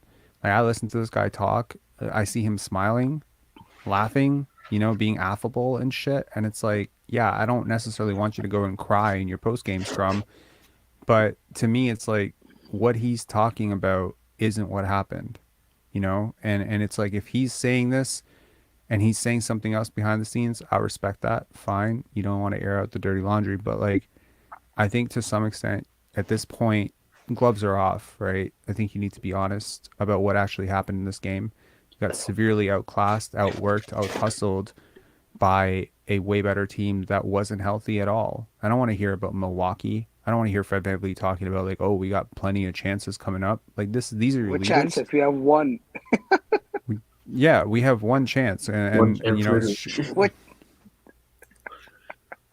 oh my god. And like It's not a another thing game that 7. another thing that I caught on was like Fred was saying, oh, the grit and fight and whatever, and I'm like, does that really matter after you put yourselves in that bad of a situation? Same thing with the 76ers. I think it was the second quarter. You guys, it was horrible. They put up like 77 points in the first 2 halves, the first quarter and second quarter. Does the fight really matter after you put yourselves in that position? As I said, the key word with getting Jakob was competitiveness. Competitiveness is from quarter 1 from to quarter 4 or even overtime is you are fighting against a team 2-point leads or 3-point leads. That's my opinion. I know there might be some differences, but you know, as Boucher said it, these are fake comebacks, and this is nothing to be proud of necessarily. You can be proud of if you fought against the 76ers or Celtics, and throughout the whole course, it was a tough game. If you put yourselves in a 30-point deficit and you fight back because Tatum was out in the fourth quarter, third and fourth quarter, doesn't really mean much. Yeah, and I'm actually surprised that this team feels like they can just keep getting away with this, like they feel like they can just like we're idiots or something. Like yes, if you put yourself in such a huge hole, the other team are humans too. They will let up to some extent. They're going to let you back in the game a little bit. So just because you cut a 30-point deficit to a 14-point deficit or a 12-point deficit, it doesn't mean that like came close to winning that game. Like is completely different. I want to see this team play the right way. I've always wanted to see this team play the right way. And playing the right way is guarding hard, is doing the small stuff, and especially when you're against a team that's more talented than you. But I think the bigger question is, look, all year we've heard the excuses, right? And I think that the excuses have been piling up for 3 years now, right? Last year it's, oh, we're young, right? The younger guys, Fred VanVleet going on and on and on about the younger guys and inexperience. And, he says stupid ass shit like, oh, for other teams, these guys probably wouldn't be getting the same opportunities, but because we're young and we're developing, blah, blah, blah, blah, blah, these guys get opportunities that they haven't earned. So he says shit like that last year. So the younger guys are the excuse last year, right? But now you're not really playing the younger guys. You're playing Will Barton and Fred VanVleet and OG Anunoby. These are all veterans. So there's no excuse for younger guys. Then it was Tampa. Tampa was an excuse. Well, now you're not playing in Tampa. You're playing at home. You're playing on the road, but you got even Steven, right? So that's not an excuse. We don't have a center. That was an excuse for 2 years. Well, now you have a legitimate center and probably one of the top 7 or 8 centers in the NBA in Jakob Poeltl. That's not an excuse anymore.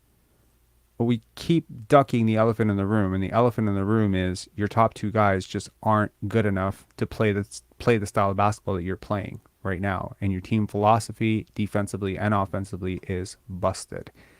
That's the truth. I mean, the excuses just keep piling up, right? And it's always something. And then earlier in the season when you were struggling, oh, it's because Pascal's injured. Then it was, oh, OG's injured. Right now, you went into Boston 2 games. None of those 2 games did you face anything close to a really good effort from them. I think they played hard tonight, but Luke Cornett, Mike Muscala, this is who you're playing. These guys aren't going to be playing in the playoffs. They're not playing in the playoffs. So you're playing their B squad, right? So playing them hard, or them playing hard, yeah, they're playing hard because they're guys who haven't had opportunities all year, right? It's ducking the elephant in the room. And the elephant in the room is your schemes don't work. Your defense is giving up wide open threes in the corner. Yeah, you're turning some teams over, but there's a reason why you're not executing on 2-on-1 fast breaks. Your team's not playing together. 2-on-1 fast breaks are an automatic bucket for most high school teams that are good. Automatic, right? So how is it that constantly you screw up this opportunity of a lifetime 2-on-1? All your defensive work is supposed to convert into efficient offense, and it's not, over and over again, right? So, I mean, I'm surprised nobody asked them, like, how many times in the first quarter did Pascal Siakam deliver a pass to someone and it just didn't register? Like, Scottie had 2 early turnovers, I believe, as well. And these players don't look connected at all. Pascal's throwing the ball to OG. OG's not looking to catch it. I think sometimes Scottie will throw the ball back to Will Barton. He looks like he wasn't expecting it. It's like there's no connectivity. These guys are not playing together, and on defense they're not talking. So it's sad to see this. After the trade deadline, I was very upset that they didn't tear it down and tank. And it took me a month and a half to forgive that. And I was very upset because I really wanted a top 5 pick in this draft. And I thought that was very much within reach.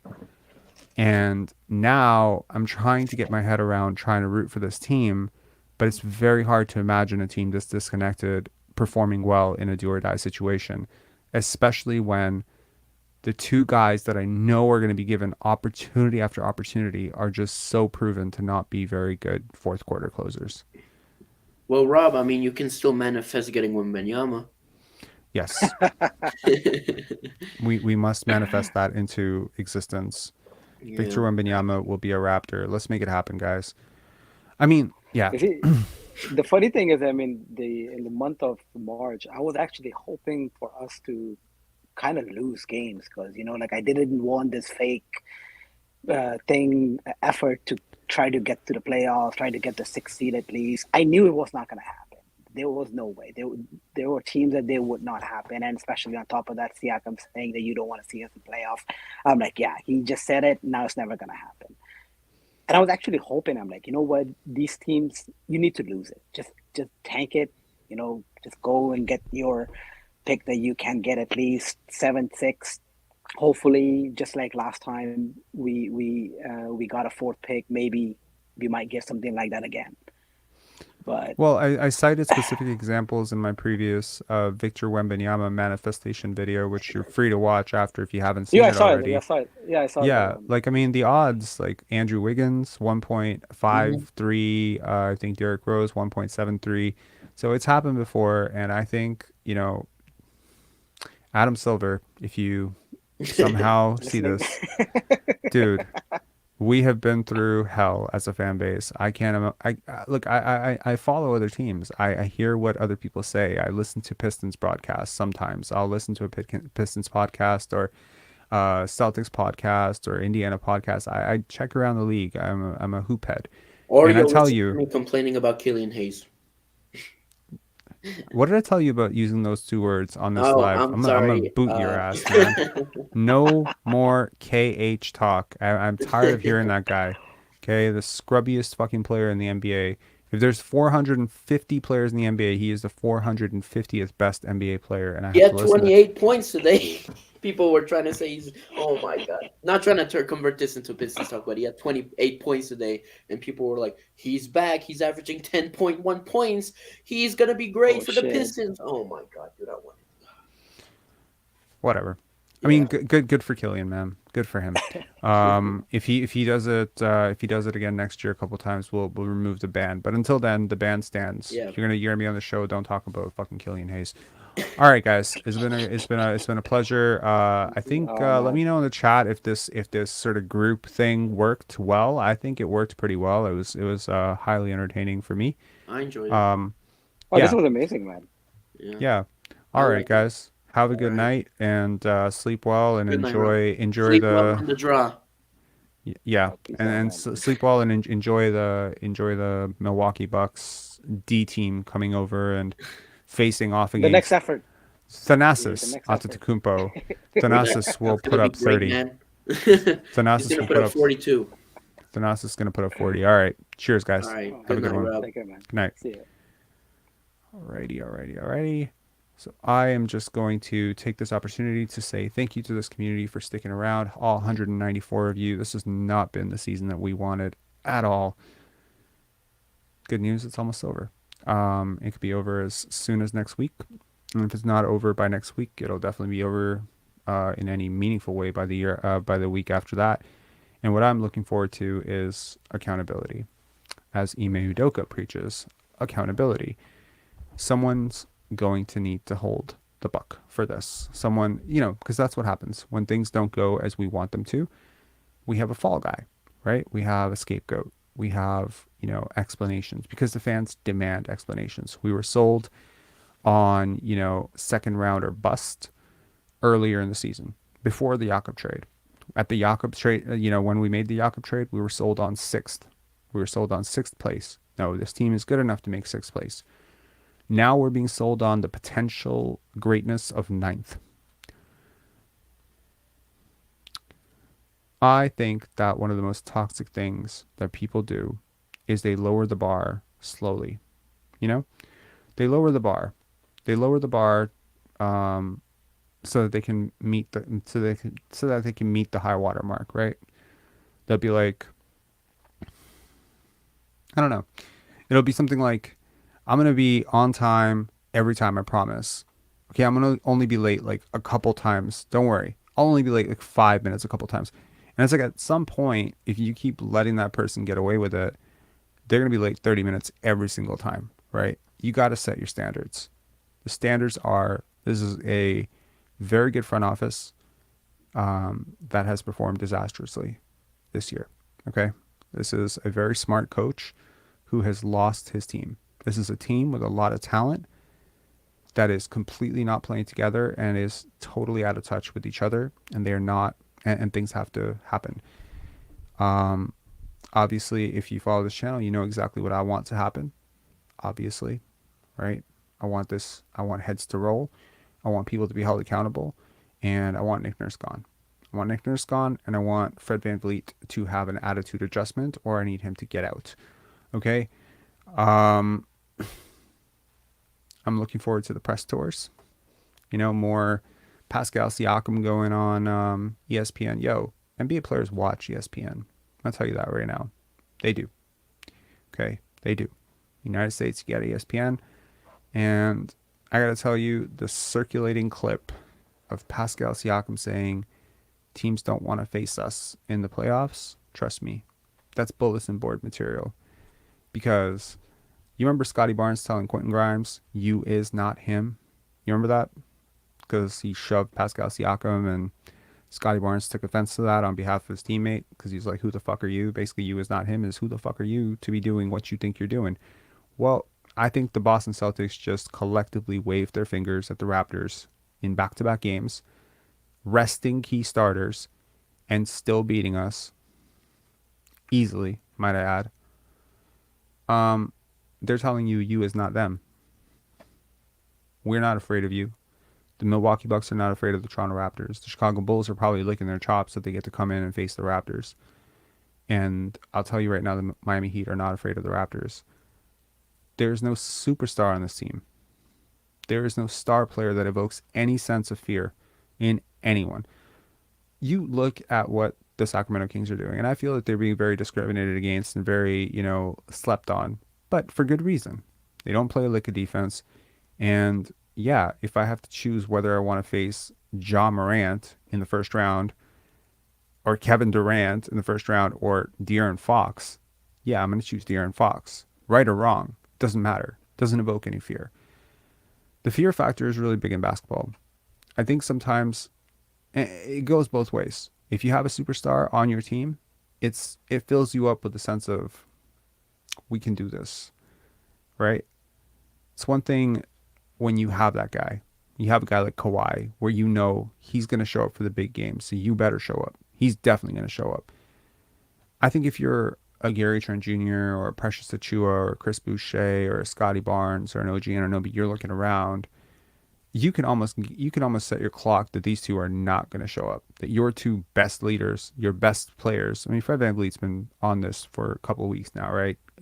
Every opportunity he has a chance to tell you that he's one of the two best players on this team, he will take that opportunity. Okay? 20-20 against Charlotte. Where were you the last two games, though? That's what I want to know. I'm not even saying Fred VanVleet had a bad game today. I'm not saying Siakam had a bad game today. I don't think either one of them, had the impact that you need from one of your two best players on the road. Because that's the thing, right? Young players are supposed to struggle on the road. They're supposed to play better at home. But your stars are supposed to carry on the road. That's what they do. Now, I don't see Fred VanVleet as a star, and I don't see Pascal Siakam as a superstar. But if you insist on addressing yourself in that way, then you better show up. The team really needed this. Last game, I said it was one of the 10 worst losses of the season. This is, in my opinion, no hyperbole, no stretch, the worst loss of the season.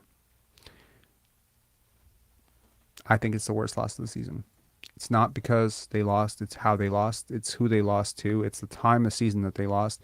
The Celtics could have just come out, they could have given they could have given Jayson Tatum the record, sat him for the second half and mailed it in. They put up a professional effort. You have 35, 36-year-old Al Horford guarding his ass off. You have Rob Williams, who's like honestly as durable as glass, who is just bouncing up and down on your team. You got Grant Williams trying his best. You got frigging Sam Hauser having like a career high, right? I'm pretty sure it's a career high for him, but if it's not, close to a career high, 26 points against you.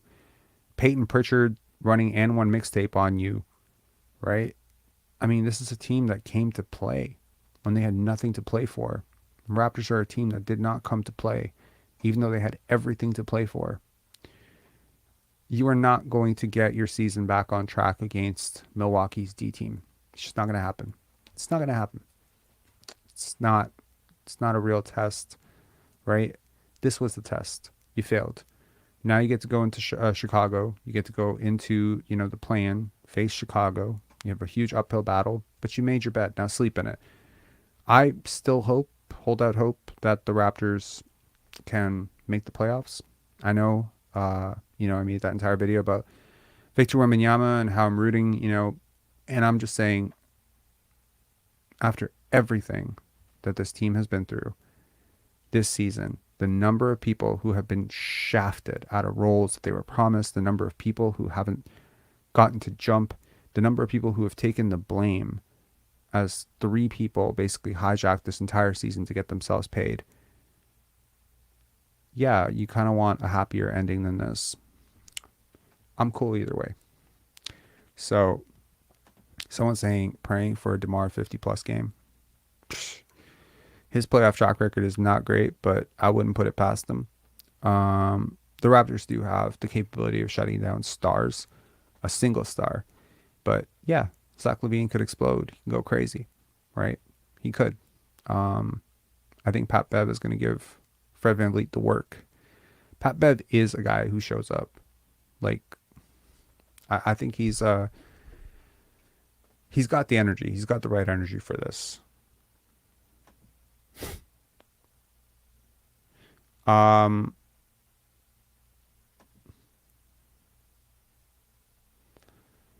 chance at what? A top 4 pick? Yes. Mathematically, of course you do. If you can move up to 12th or 11th, you have a 2.1, 2.2% chance.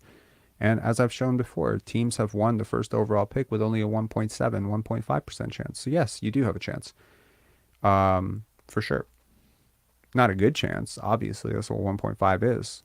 But yeah, you do have a chance. I made an entire video about it. I wasn't kidding.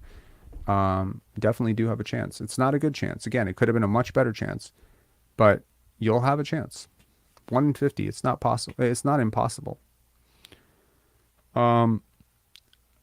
I made an initiative for this community, just to wrap this up. I made an initiative for this community to get Goateology up to 1,000 subscribers by the play-in.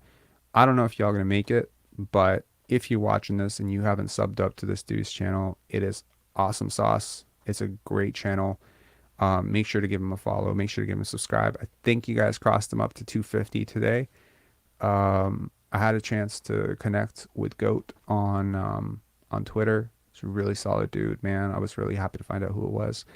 So make sure to give him a sub up. And if you're looking for something happy to watch, go watch the hidden story of Scottie Barnes.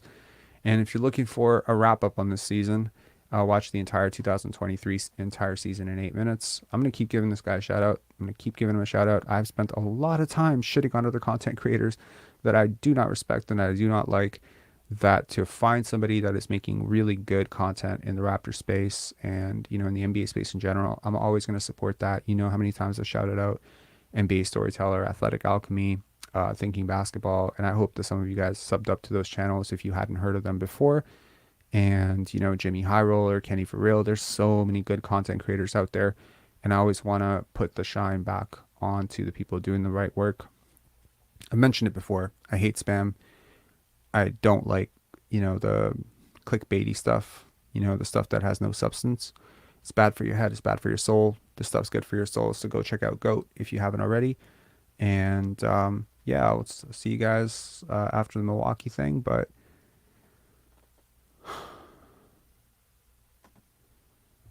what do I think of Raptors Digest? I've been on Raptors Digest. I had an entire discussion with Ben Rogers over there on Gary's defense, and I said he was the worst defender in the Raptors starting lineup, and I think a lot of people were very angry at me for that, but I've proven to be very right on that. Honestly, my take on Raptors Digest was very initially I didn't like it. I'm just being honest, and I think Ben knows that. But right now I see it as a perfectly legitimate, YouTube channel that gives people like a very quick way or snapshot of understanding all the developments. It's not stretch. It's not hyperbole. Ben definitely, he plays basketball. He knows basketball. So I have nothing bad to say about them. No, he's not. He's not the king of clickbait. He's really good at it though. Like he's really good at getting you to click his videos, but it's not clickbait. Clickbait is when a video is not about what it says it's about. That's the actual definition of clickbait. Clickbait is not being good at getting people to click on your videos. If you click on a video about, you know, promising to teach you how to make the greatest popcorn and actually it's just selling you a popcorn machine, that's clickbait. Or if it's selling you like you know, gardening equipment, that's clickbait. I don't consider Raptors Digest clickbait at all.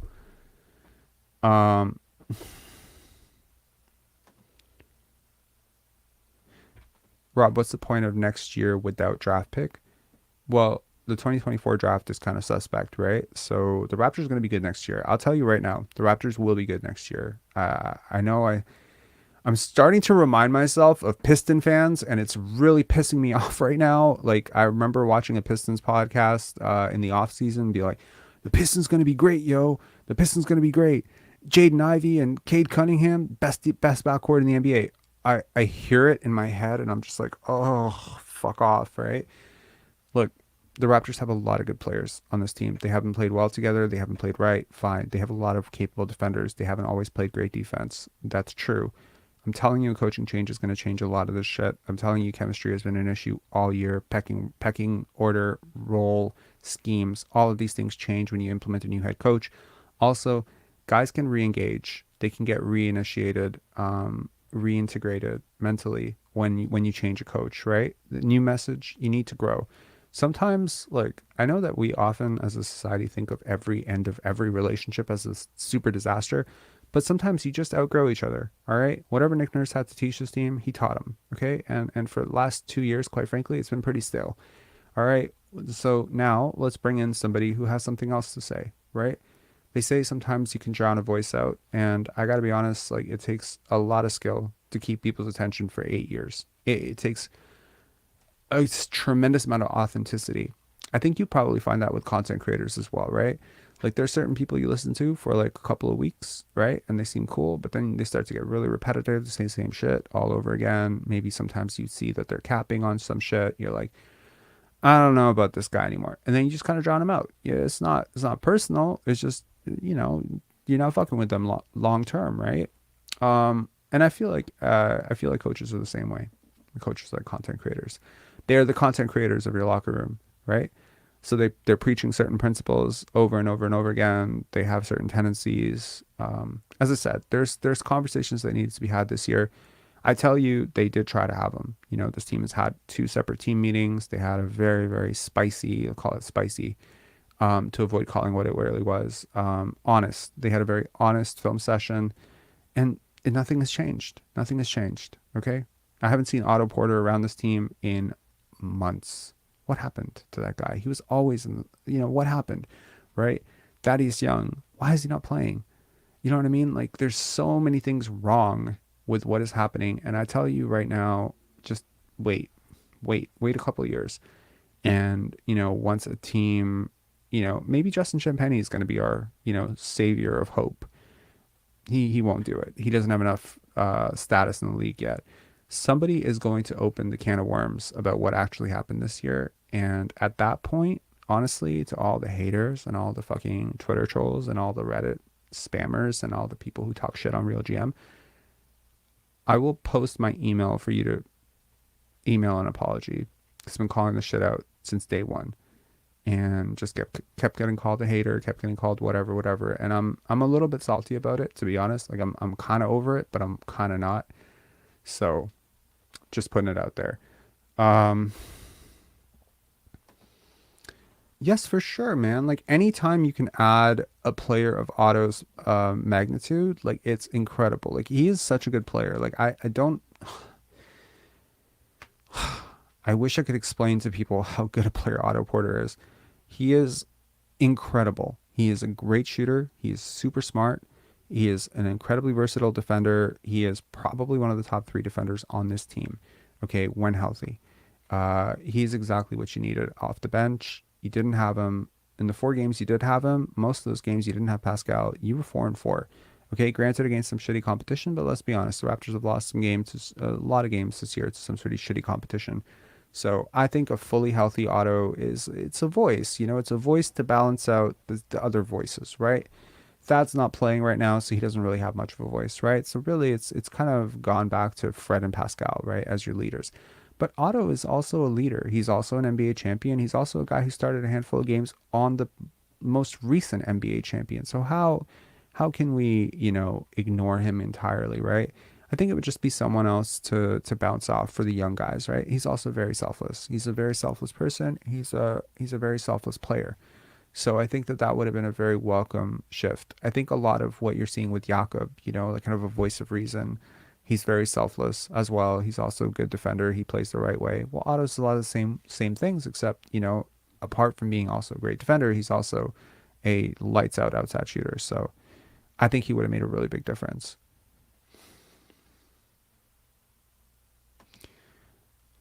Oh my God. Please stop saying tank for Bronny. I don't want to see Bronny James on this team, man.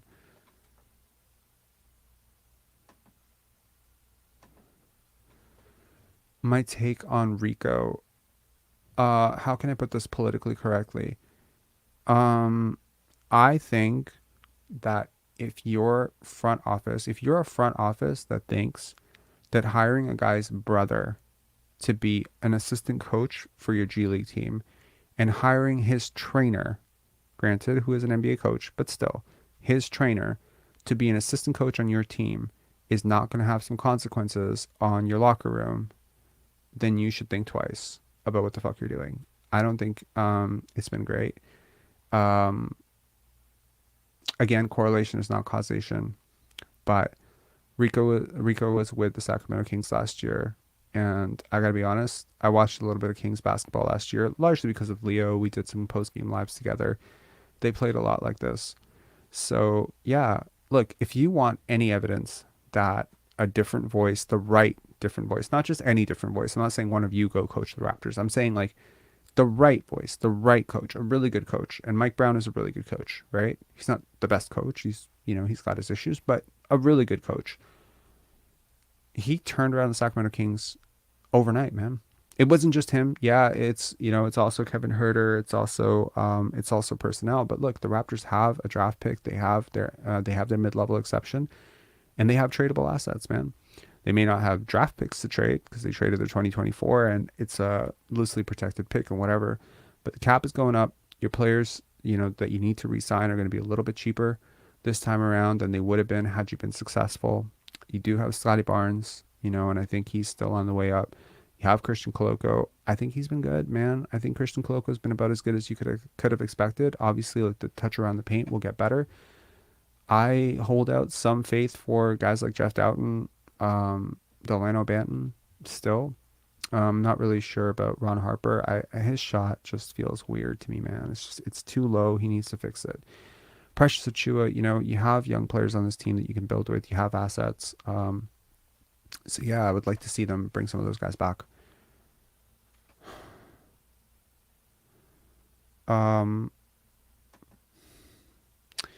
Yeah, man, to address this, Yurgo, shut up, man. Like, honestly, okay, so today I played Yurgo in chess after he insisted that I told him straight up, I'm like, get up to 800, I don't want to play you. Then he sends me an invite, and I was like, whatever, I'll take it. I was very tired. I'd played like 3 games, and I was like, I don't want to play right now. So I play him. I let him, he blunders his knight, like, literally right away. It was like 3rd move or 4th move. His knight was already dead. And I'm like, I'm not going to take it. This is like rude. He's like a 450, 550, whatever player. I'm not going to take it. I don't take it. Then he has an obvious fork. He does not do it. I give him a 2nd move to see it. Because I kind of want to make it hard for myself. And then by the end, I am so stupid. We're down to a rook and a king versus a rook and a king, but I have a pawn. Somehow I give up my rook because I'm just thinking he has 12 seconds left. There's no way he's going to run out of time. So I just thought it'd be funny that he run out of time and lose. And then apparently because he took my pawn, we drew. And he's talking shit because of this. Bro, like, you have played me 20 times. You haven't won once. Shut up. Also, a little chess update. I played an 1850 game today. they chess.com gives you an update on how well you played. I played an 1850 game with 96% accuracy. High moment of the day. All right. Some of you people have decided to message me on chess.com and play me in chess. I'll be happy to play any one of you in chess. I love chess. So, at this rate, what's Butch up to? Butch Carter. Wow, we're going that far back, eh?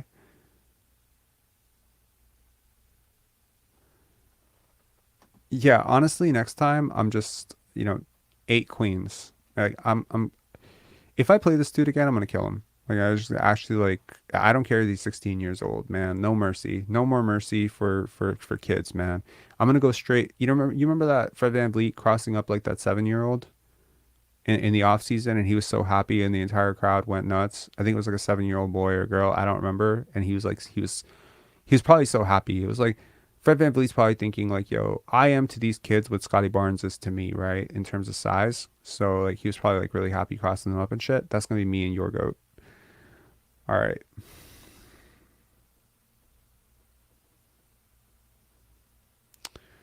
All right, guys. Have a good night. If you can't tell from the last hour, I'm so exhausted. I'm so tired. So I'm gonna go to sleep. Enjoy the game, and make sure to hit subscribe if you haven't already to this channel, and definitely go check out Goateology for dope ass videos. All right, cheers. Have a good one.